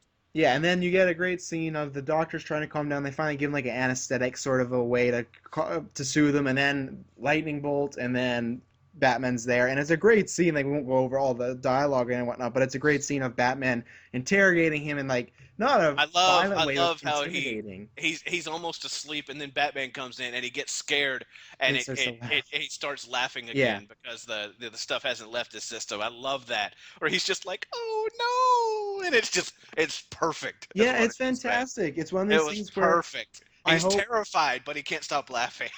yeah, and I hope that they do that in a future, whether animated or other live action Oh, it was movie, so good. with It the was so good. Joker's gas, because it does show that like in Burton's it was just like, oh, you just die with a smile, but I liked the effects you could see of like what it truly does. And in comics you get to see it a lot, but like with this was just a perfect scene of like it almost causes pure insanity to the person that takes it. And like you said, like You just can't quit laughing. yeah, and it's great like when you said like he's like oh no, and he's just like laughing and he's crying at the same time. Like it's Right. kind of He's terrified. terrifying. Yeah, He's like absolutely terrified because yeah. hell, but at And this I'm point, terrified watching it, to be no, honest, because it's like it's yeah. frightening to see this guy like he's breaking down and he's just like he's an absolute mess. And I Well, think plus that's more dangerous than the gas just killing you. And it's like well, okay, you die with he's a smile. This is like this fucks you yeah. up. Well, he's also spent the entire movie talking shit about Batman. Yeah, yeah, And now here the guy is walking into his hospital room when he's at his most vulnerable. Because at this point, he genuinely thought Batman was killing people. But then the Joker in their meeting, the Joker explained to him. I like how he explained it too. He's not. No, I saw the guy. This isn't the Bat. He's not as cute as the Bat. yeah, yeah. And he explains to him that there's another person at play out there. The Phantasm is an entity unto themselves. This is not Batman. But up until that point, I really think that Reeves thought that it was Batman. Hmm. But at any rate, here he is completely vulnerable. We've been talking shit about this guy all this time. Plus, it's Batman crawling through your window. I don't care if you've been talking shit about him or not. If Batman's crawling through your window, that's going to mess you up a little bit. So, yeah, dude is terrified. And Batman eventually gets out of him that he ran out of campaign money at some point. He still had contact with the Beaumonts. He contacted the father, being like, "Hey, can I get some cash?" And dude was like, "No." So he basically sold him out to the mob. Yeah. He told the mob where Beaumont and Andrea were, and they went after him. Apparently, And then yeah, so that is. And then as far as Batman is concerned right now, trying to uh, head this off. Apparently, Andrea's father discovered this and came to be the Phantasm, at least as far as Batman knows. and then up in this point, it's one of these things of like That's when we jump over to the World's Fair once more. yeah, and then yeah, because Joker is just kind of sitting and waiting, because it's a splice of a lot of scenes. Because we get like Batman, Yes. Joker, and then Andrea. Like it's Joker kind of waiting. You get a shot. Oh no, and then before that, It all kind of overlaps yeah, we'll because just talk about yeah, the Phantasm shows up to take care of the Joker, and the Joker's like, "Oh, you survived. That's great." And he has figured out who it is because he full well knows. At this point, we don't know all the backstory stuff, but it's something you have to put together after the fact, like any great mystery. That's why I admire this so much. It's so well written because at this point, the Joker has figured out that it's Andrea. And she pulls off the mask, and sure enough, the Phantasm is Andrea. and We Joker don't, we knows don't because he to me because killed he's the he one who killed his killed. father, killed her Yes, but we father. don't we So don't know this yet though. That yeah, hasn't yet been revealed, and it's around that same time that Batman is looking at the picture and sees that hitman guy there, draws a smile on it, and goes, "Oh shit, it's the Joker." yeah, and then puts two So and two the together. Joker, That's where the Phantasm's yes, heading. that's exactly. So she knows, the Phantasm knows that the Joker was the hitman for the mob and is going to take out the last person responsible for her father's death. Essentially, Batman was unaware up until this point. So Yeah. he basically is like, oh shit. So he figures it out, and he immediately goes to where the other little nitpicky thing that I take away from the movie is Batman knows where the Joker is. So why didn't he go bust him before? But Hmm. that's introducing unnecessary logic into the proceedings. Yeah. Uh, because I can't imagine that the Joker is loose out there on the streets, even if he's not doing anything. He's plotting, and you would think that Batman would want to go take him in. So if he knew he was at the World's Fair place, why the hell didn't he go get him? But See, that just again, adds to my Batman being fucked up. He wants Batman out there. exactly, yeah. But And yeah, that's a whole nother can of worms. that's a whole nother can of worms and that's not even an animated thing, as we mentioned before. That's That's just a a movie thing too. That's a movie thing where Yeah. just things like that tend to get overlooked all the time. That's that one little extra step of logic, like the Millennium Falcon starting up after 20 years sitting in the desert. Mhm. Yeah. So, but yeah, that's when all of the things are revealed. The Joker has the tie to Andrea's father's death, and actually is the trigger man who killed her. Andrea is the Phantasm and is there to kill the Joker. And as mentioned before, the Phantasm Andrea has vastly underestimated how easy this is going to be. Oh, I know, because Joker gets a lot of good shots on her, and just like between the acid and kind of his tricks, and even the fucking like bread or oh, it's a salami. Sorry, the salami. Like, Love that part because the subtlety of that scene, like the Phantasm's got him down on a counter. He's reaching along behind him, and there's a cleaver, a giant meat cleaver, and a thing of bologna, yeah. and And what does he go for?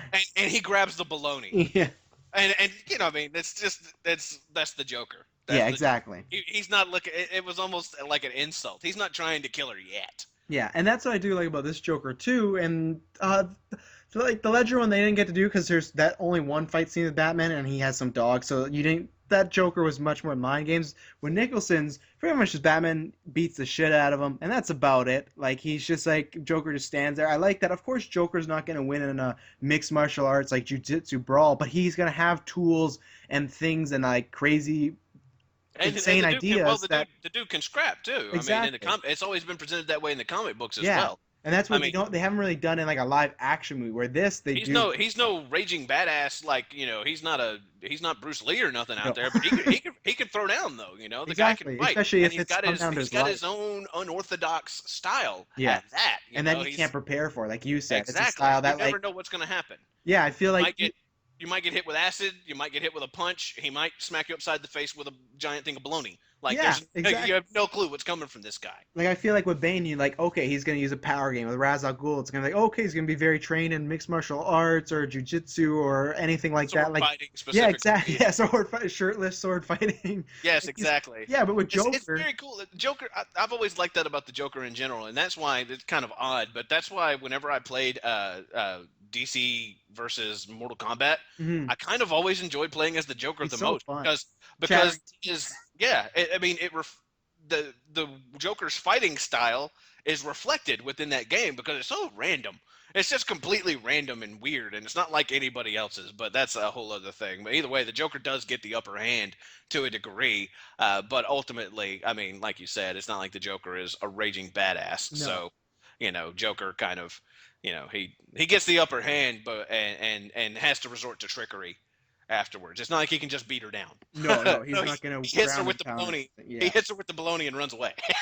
Yeah. And then and I love the shot too when he jumps, the glass breaks, and then if you notice in the glass, they kind of make the top of the glass look like Batman's cowl, and I love that. Of kind of once again just the whole like Batman and Joker are almost kind of one in a way that like they're so tied together. And I like that, and it's just a great shot of him breaking through the glass. He's just laughing. She looks, he's gone, and that's just like his echoing laughter with Mark Hamill. Right. Fucking phenomenal, like laugh Oh and God, whatnot. yes, and it's I don't know if you've ever watched any footage of him recording the stuff, Yeah, but he's so animated and physical. it's surreal too. Yeah.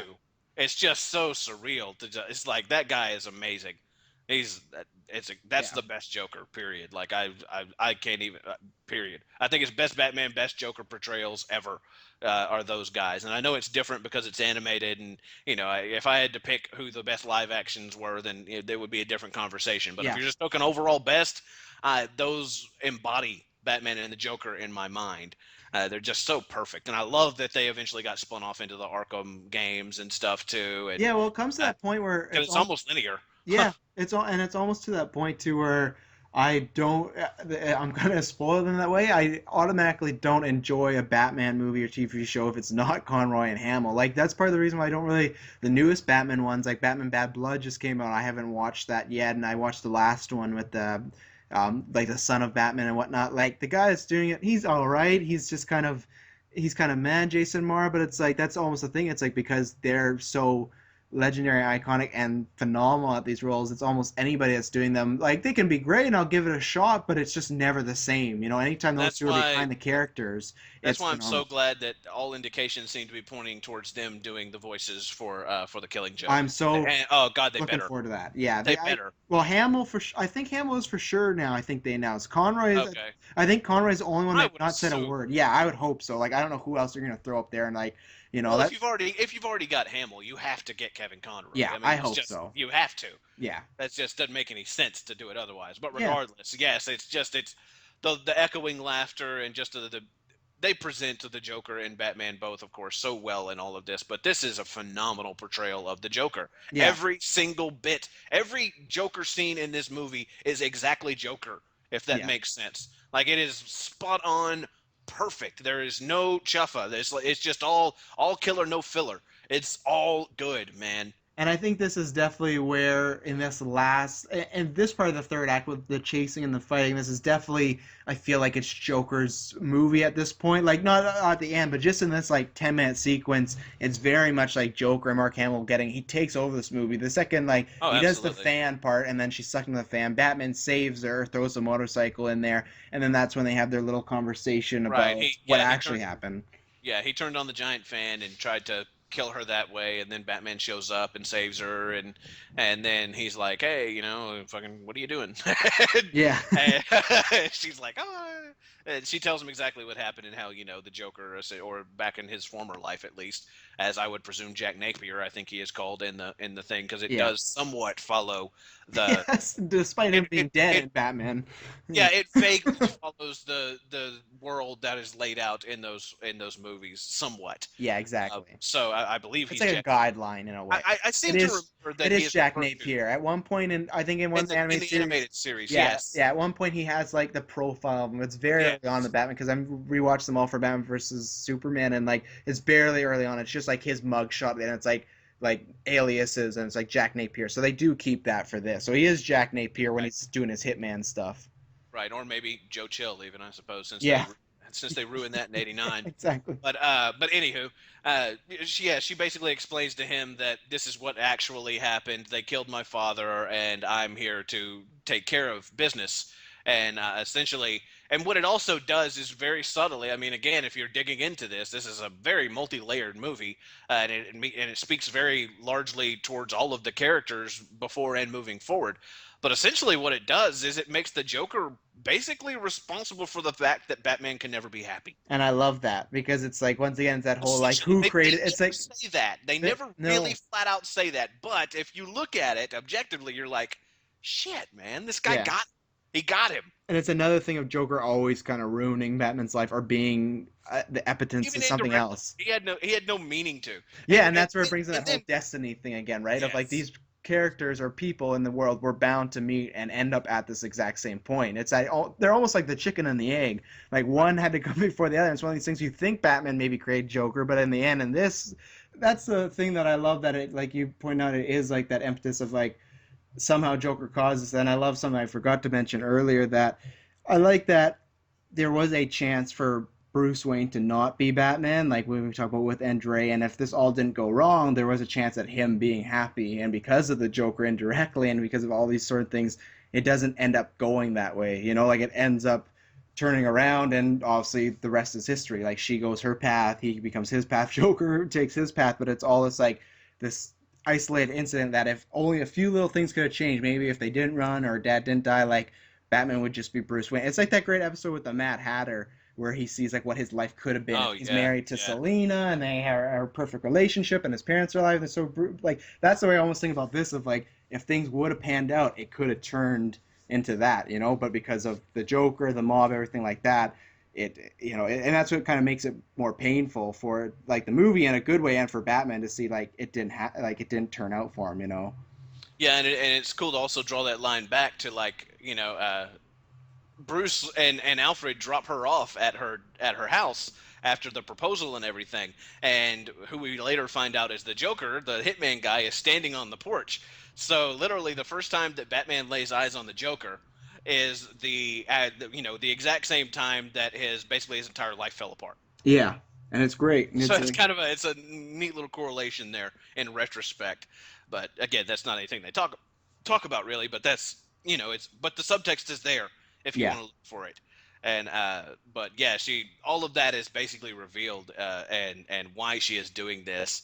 And he's like, man, come on, like don't do this. And she's like, nope, sorry. The mob took away our future, took away whatever we could have been and could have had, and this and that, took away my father. So, I'm doing this. yeah, And but I like the fact that I think that Batman sees in her the way that he could have gone with just one it's a very fine line. Yeah, it's a It's very a mirror very image. fine line, and I think that I think that more than him loving her, I think that is why he gives her the chance to leave. Yeah, He doesn't take her in. He doesn't be like surrender yourself or put on these bat handcuffs or whatever the hell.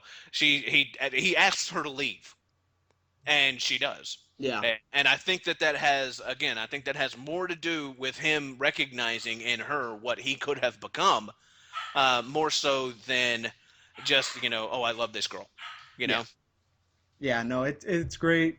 It's yeah, it's just another kind of example of just how well written the movie is and what it lays out there. And then we go into kind of like the ending of the third kind of part here. The what is it? The third act, and there's a lot to break down because it's great, but we won't break it all down. But I love the fight scene between Joker and Batman. I love you got Batman Oh, yeah. standing in the World's Fair and all the fake buildings and whatnot. You got Joker's echoing laugh and the planes. Like I said, we won't break it all down, but it's just a great the the action set the one piece. thing I definitely want to mention though is the Joker with the building top on his head, and he's just kind of sneakily following along behind, with Batman, because it's like, basically a scale model Yeah, of this city and stuff with little cars and whatnot, and the shot of him looking through the windows and his maniacal face inside that building, that's a great shot. yeah, it's That is fantastic. Yeah, wonderful. Like, I would put that on my wall. yeah, Like, if I could get that frame and just blow it up, I would put that on my wall, because it's just the Joker is. This is, you could tell that all of this built up to this, but this is what he loves. yeah. He's having the time of his life, and it's like I said before, it is so Joker, so fiercely Joker, all of this, but especially this fight where, that he sends the helicopters after him. Batman winds up getting away from the helicopters, and then he kicks his tooth out. Yo, I know. He kicks him right in the face and knocks his tooth out. The Joker's bleeding, and he essentially, it's just, he's had enough, man. Batman is pissed at Yeah. this, very, very much pissed, and it all ends up with the Joker getting away temporarily and trying to get away on a jetpack. But Batman, of course. Yeah, and it's the same thing. Like it's another great action scene. I like the kind of mid-air fights they have and whatnot, and it's great. And then they have that crash landing, and And he's beat to shit too. the wonderful line in the midst of it where the Joker's like, "Let me go, or we're both gonna die," Oh and yeah, Batman just looks him dead in the eyes and says, "Whatever it takes," yeah, and exactly. pulls on him to lead him down. So Batman is essentially saying, "I don't have anything to live for, so let's rock." Yeah, And then he literally steers the jetpack at the ground. So, like, Batman at this point is very emotionally damaged, I suppose you could say. Like, hmm it's, again, this isn't something that they dwell upon. They don't have Batman being like, "I'm so sad," or anything like that. But all the subtext is very much there, and essentially at this point, all these revelations and all these things that have come to pass over the last few minutes, Batman's just done. He's yeah, just done. He doesn't care, if he takes them both out together. This is the first time you've ever really seen where Batman's just like, "I'm crashing this thing into the ground. I don't care if you die." Like, it's the first time that hmm he's ever just let go of that code, to where he just genuinely does not care what happens to either him or the Joker. He does ultimately lead yeah, it where they crash through something to kind of soften the blow, so they don't land and splatter on the ground. And you know that's Batman, of course. He's not just going to kill the guy. no, But at that point, though, I mean, if you're that high up in the air and you're steering to go down towards, like, whatever the hell, a concrete world, or whatever that globe or whatever that is, there's no guarantee you coming out of that all right, So it's really indicative of the fact that Batman, he's just done. He's done at this point. He's had all that he can take, and he's done. yeah. No, I think you brought up a good point. It does show him at a big boiling point, especially because like not only has this been a tough situation as far as for a while, he didn't know who it was, and then he find out it's Andrea's father, and then Andrea's back in his life. But then now, just going through the emotion of trying to like finding out that it's Andrea, and like it's gonna mess with him like big time, you know. Like it's like obviously he can see her motivations, but it still takes him off guard, you know. Exactly, So exactly, and it's really, it's a bit of rough night for yeah, Batman. exactly, yeah. And then And at and, that, and the day began so well. I mean, the dude, your boy got laid, yeah, and he's hanging out with his chick, and they're having a good let's stand on the balcony together, and all this good day for Batman. But it went bad real quick, man. Yeah. And then at that point, the crash happens, and then Joker looks up, and I like that kind of, he has that realization. He's like, oh no, like he sees Andrea's feet. She's still dressed as Phantasm, obviously, and then like he's just that realization of like she's not gone, and then he picks her up, and then it's oh, that's when Batman's kind of like, we gotta get out of here. Like he tells her about the bombs and whatnot, and like, Right, but we had forgotten about that part. While he is before he takes off on the jetpack, he actually pushes a detonator thing that is going to set off a bomb in the stove of the place where he was living with his robot wife.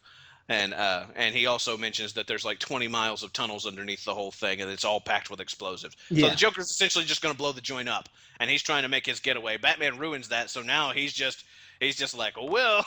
yeah. And then I we talked earlier about like the shot of like one of people's favorite shots is of Batman or scenes of Batman and Alfred. And he puts on the bat thing. So pretty much what happens here, like Andrea picks him up and she's just like she doesn't care. She's gonna take out the Joker. And this is for me like one of my favorite Joker moments. I feel like a lot of people put this up too. Is when everything's starting to explode and the Joker like as high pitch or not high pitch, but just as like high volume as possible as Mark Hamill can do. It's this like wonderful laugh like haunting laugh. The score is amazing. All the explosions going off. For me, that's one of my favorite Joker moments of like he doesn't really care that he could possibly die. Like everyone's gonna die, and he just kind of find the humor in this situation, and it's just like a haunting and like evil laugh, and it's one of my favorite Joker moments of all time. With mixed with the score, it's just fantastic. Yeah, it is pretty perfect. Like I said, it's every scene that the Joker is in this one is just so spot on Joker, including this one. He doesn't care if he dies because ultimately it's just like the last laugh is ultimately on you guys.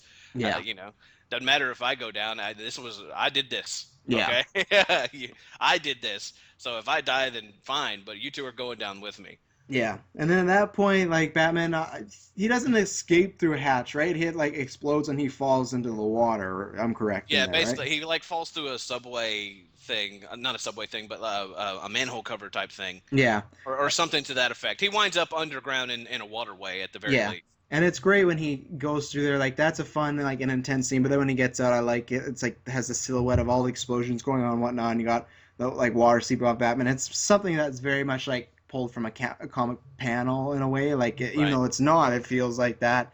And that's great. And then you're kind of left with you don't know what really happened to Andrea or the Joker. You know, it's just kind of Batman just okay. Well, like he did, like you don't really know what he thinks about it until you get to the Batcave, where he seems pretty much like downtrodden about it, and he's not too pleased. And then you And have the yeah, Alfred's trying to pep talk him a bit and be like, "Man, nothing really could have helped her. yeah, She like she was on she that chose her path. path. Yeah, Right? She chose that path long ago, and there's nothing you could have really done about it, or anybody could have." yeah, exactly. And then there's the whole thing, which this I've always taken as so he looks off the distance, he sees a glimmer, and then he sees this locket that throughout the movie has been shown like she's had it and whatnot. And it's important. Batman looks at it at one point. It's left there. Is that just simply you think that she like came back and left it and went, or did I you think she think put it I there think that before? I think that she was insinuating that that was her way of saying I'm still alive. Yeah. Or Okay. I mean, but it could be different things. Maybe she came by and planted it in between whatever happened with her and the Joker and before Bruce got home, or maybe she planted it beforehand. When she was spending the night. Maybe she planted it then, just as she knew shit was about to go down, and she was just like kind of a final reminder of whatever happens, I love you. Yeah. So I mean, it could be taken multiple ways, but for me, just the way that it plays out and everything, and I actually could have done without the following scene and just left this alone as an indication of the fact that Andrea was alive, that she did come back and leave that locket just to tell Bruce, I'm still out there and I still care. Yeah. And then I was gonna say you can introduce next scene because you don't like you said you're not really fond. I'm just kind of like it's all right for It's me. I It's don't just kind of it's there, it's but it's fine. It's just not necessary. yeah, Yeah, basically, Andrea is on the deck of an ocean liner of like a cruise ship, and some guy is like obviously sees her out there, and he's all like, "All right," so he's gonna go hit on her, and he goes to hit on her and sees that she's obviously pretty upset and not too happy. So he's like, do you want to be left alone? And she's like, I already am. So it's essentially that scene is there to tell the audience Andrea survived. When I would have preferred that they leave that out and just leave it a little bit more ambiguous and leave that leave the locket scene for us to determine whatever that means. Just like we just talked about, did she leave it there before the fight to just be like, as a reminder of, Yeah. hey, we loved each other at one time. I'm sorry it had to come to this. Or did she come after the fact and leave it to let Bruce know she's still alive? Was it indication she was still alive? Was it indication of what was it indication of?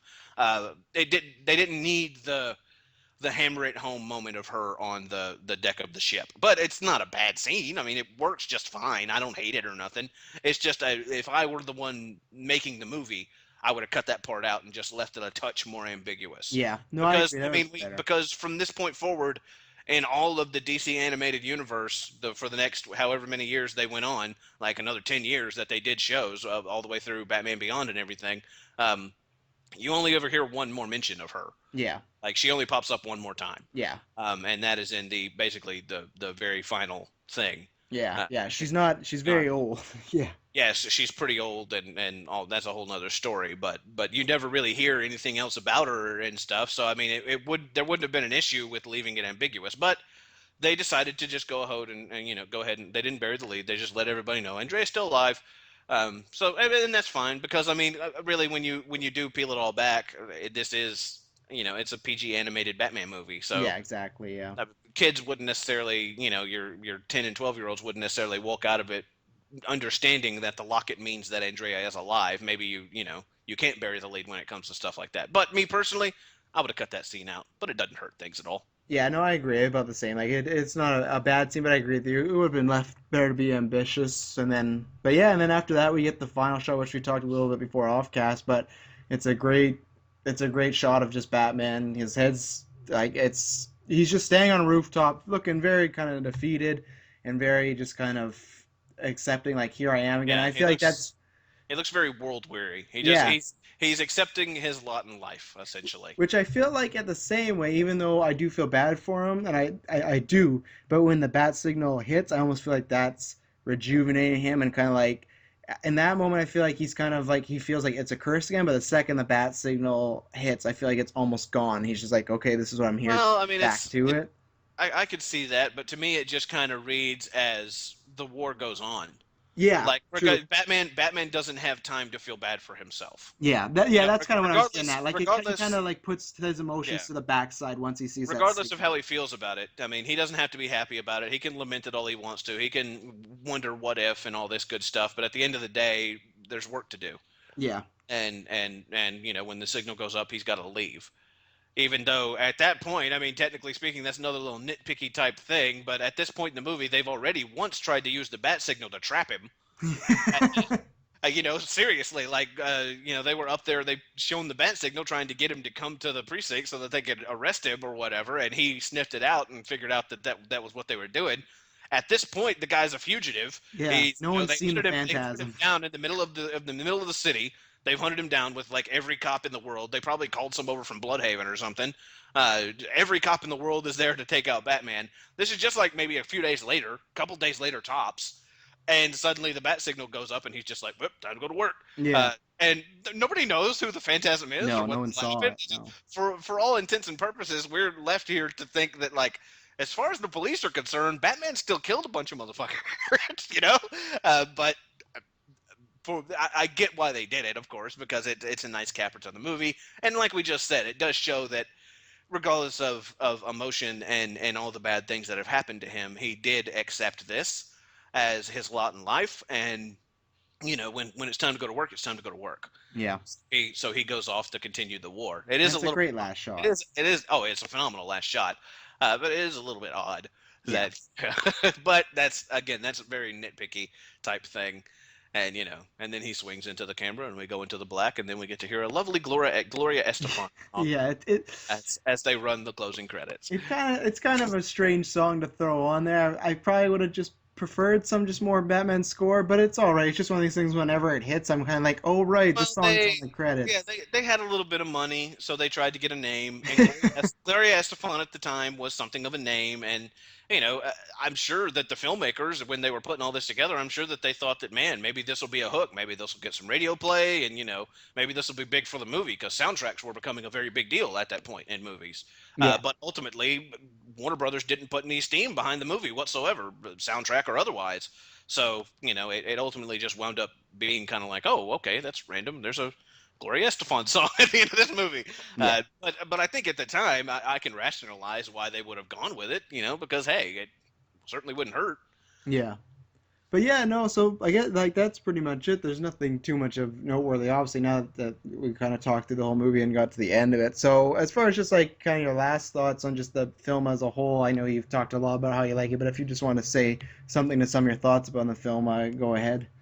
I mean, I've said it all. I mean, it's this is the perfect representation of what Batman is, and what the Joker is, and the struggle that Batman goes through specifically. It's this movie features things in it that have never been explored otherwise.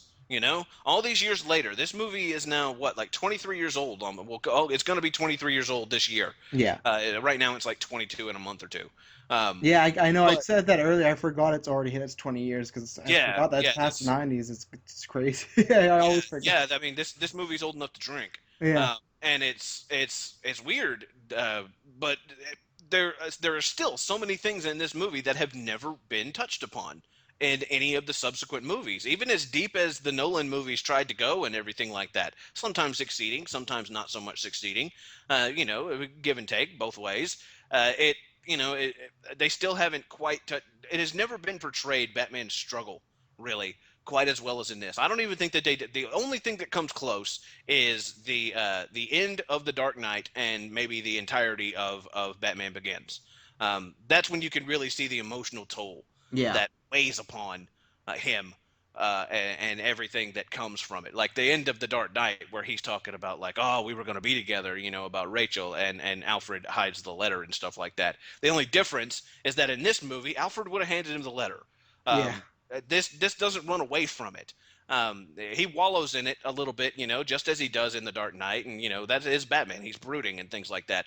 But this doesn't shy away from just making Batman's life really shitty. And you walk out of it, like I said at the beginning, you walk out of this with a feeling of you just feel bad for this dude. It's and all the little subtleties over the course of it, like the lightning strike when he asks his parents if it can just be okay, like the bats coming out when he proposes, and you just kind of get the feeling that fate was always stacked against the dude. Like Yeah. he was going to be Batman. That's just the way that it is, and there was no getting away from it. So any happiness or joy that could have come into his life, it ultimately would never have succeeded because he had this weight on his shoulders that is self-imposed, but this movie portrays that better than any other theatrical release that I have seen. And it's personally my favorite Batman movie. It's not one that, I mean, when somebody asks me what my favorite Batman movie is, my mind, of course, immediately turns towards the live action ones, just like most people. Yeah. And then I have to think about it a minute, and I generally go with The Dark Knight just because it is, I mean, it's pretty much a masterfully made movie. Hmm. But this accomplishes so many of the same things in like half the running time and does it so well. It's just this is an undeniably fantastic rendition of Batman. That's just it don't get no better than that. And if I think about it beyond the live action stuff, this is my favorite Batman movie, and this is the ultimate portrayal of Batman, the Joker, of just what I would want to see from a Batman movie, and none but love for it. I adore this movie. Yeah, no, I'd have to agree, like with a lot of the stuff you said there, but at the same time, it's just one of these things of it does so much so right between like we've talked about a lot of stuff about like between the romance, between Joker, between just kind of the world of Gotham and whatnot, but then most importantly, Right. Batman, like it really That's the key. yeah, it hits home like we've talked about before, just all the things that that Batman represents or Batman is as a character or a symbol. It hits that, whether it's the struggle, whether what's the Batman means, whether it's his relationships, even Well, between like Alfred. It's a phenomenal that's the thing. piece. We talked about it a little. I didn't mean to interrupt, but I just wanted to mention that like right before we went on the air, we were talking about like this. There's this, and like you could argue Batman Begins, but this is the only movie about Batman. Yeah, All the other movies are about his villains or how the villains impact him or this or that or blah blah blah. And but this like up until you could argue that this is the only movie that's about Batman. Begins is very much so as well. I mean, it's one of two, I suppose, at this point, but it's something of a rarity out there, and that makes this movie stand out. Yeah, no, it's fantastic, and it's one of these like we said already. Like you shouldn't have listened to this if you haven't seen it, but if you still hadn't seen it and you just were basing off review, like go and watch it. I almost consider it is pretty much a hidden gem, and as far as Batman I've lore. I've never seen a negative review Oh, me ever, either. and Like, that, you know how rare that is. yeah, it's Like really, yeah, people, there's somebody out there who will hate anything, yeah, no matter how wonderful it is. People will find a way to hate it. But I have never seen a negative word said about this movie. yeah. And I mean, it has been regarded by multiple different things. Like Time Magazine ranked it as one of the 10 best superhero movies ever. Wired Magazine has named Kevin Conroy as the best Batman of all time, and I would completely agree with that. It's IGN said that Mask of the Phantasm is the best Batman movie. Yeah. I mean, it's just that good. It's Yeah, just no, that and good. it still like holds up as far as just standing the West of time, and I think it's always good. And I think if you really want something that's a very close interpretation of Batman, like this is it, and it's phenomenally well done. It looks great. It's well written. Like I said, I would hope, In every way. yeah, like I would hope in the future we get an HD version. I'd love to see that, but even then, like it's, Blu-ray, yeah. yeah, anything, yeah, With like some it, special features. Like I'd like to see a little documentary about, why it failed at the box office and yeah, things like that, and what ultimate plans were and this and that, et cetera, and kind of a little more exploration of the dynamic between the characters and stuff. But you're right. This movie's going to live forever, and a large part has to do with just the sheer structure of it. Like I mean, we mentioned at the beginning, even the one cool thing about the animated series has always been that you can never quite place the timeline. hmm, It all looks like it's based in like the 40s and yeah, stuff like that, but everybody has modern conveniences.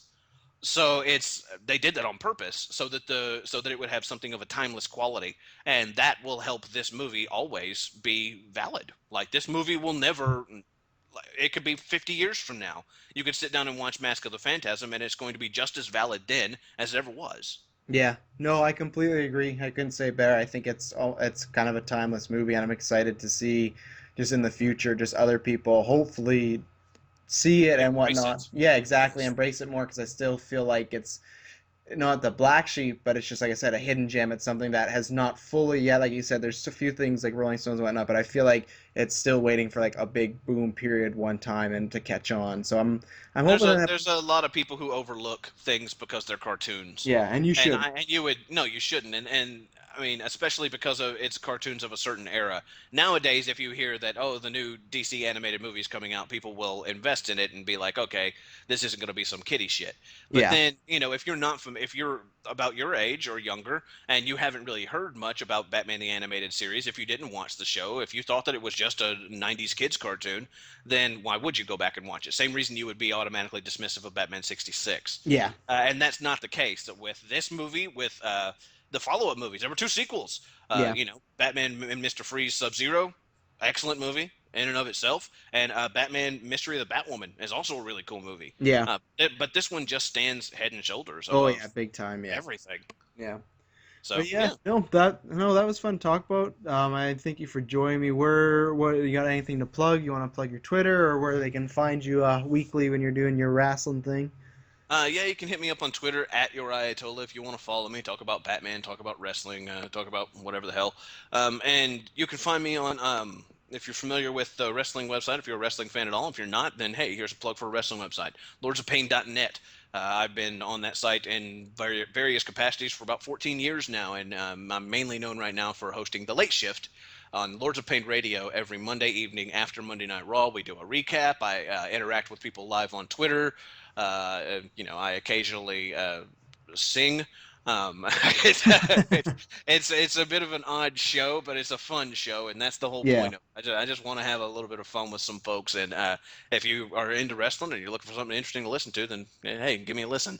After Monday Night Raw, just go to lordsofpain.net and you'll find the various links that you need. Or, like I said, follow me on Twitter. At your Ayatollah is the handle there, and Yeah. and we'll I'll get down. include it in the description so if people want to find you easily, there you go. So But Cool. yeah, no, like Steve said, if there's any wrestling fans out there, definitely give it a listen. Like you're gonna have lots of fun. It's a good breakdown show. I'm usually listening live every Monday. I'm listening Tuesday as far as the episode after. You put out a good show. And once again, like I thank you for doing this. It's been fun doing the Batman retrospective, and I wanted to talk to somebody about the animated series slash like Massive Phantasm that love it as much as me because not many people know the importance of it, and it was Hey, fun. you had to find you an old guy. Yeah, right. All right. Well, thank you very much again, and yeah, I hope everyone else enjoyed this, and let me know. And then next week, I think it should be Batman and Robin coming. I'm not sure how some episodes. It'll be another Batman movie. That's what I'll promise you. It'll be another There you Batman movie. go. Yeah, exactly. More to come. Same Yes. bat time, same bat channel. Yeah, exactly. Thank you very much for tuning in, and have a good one.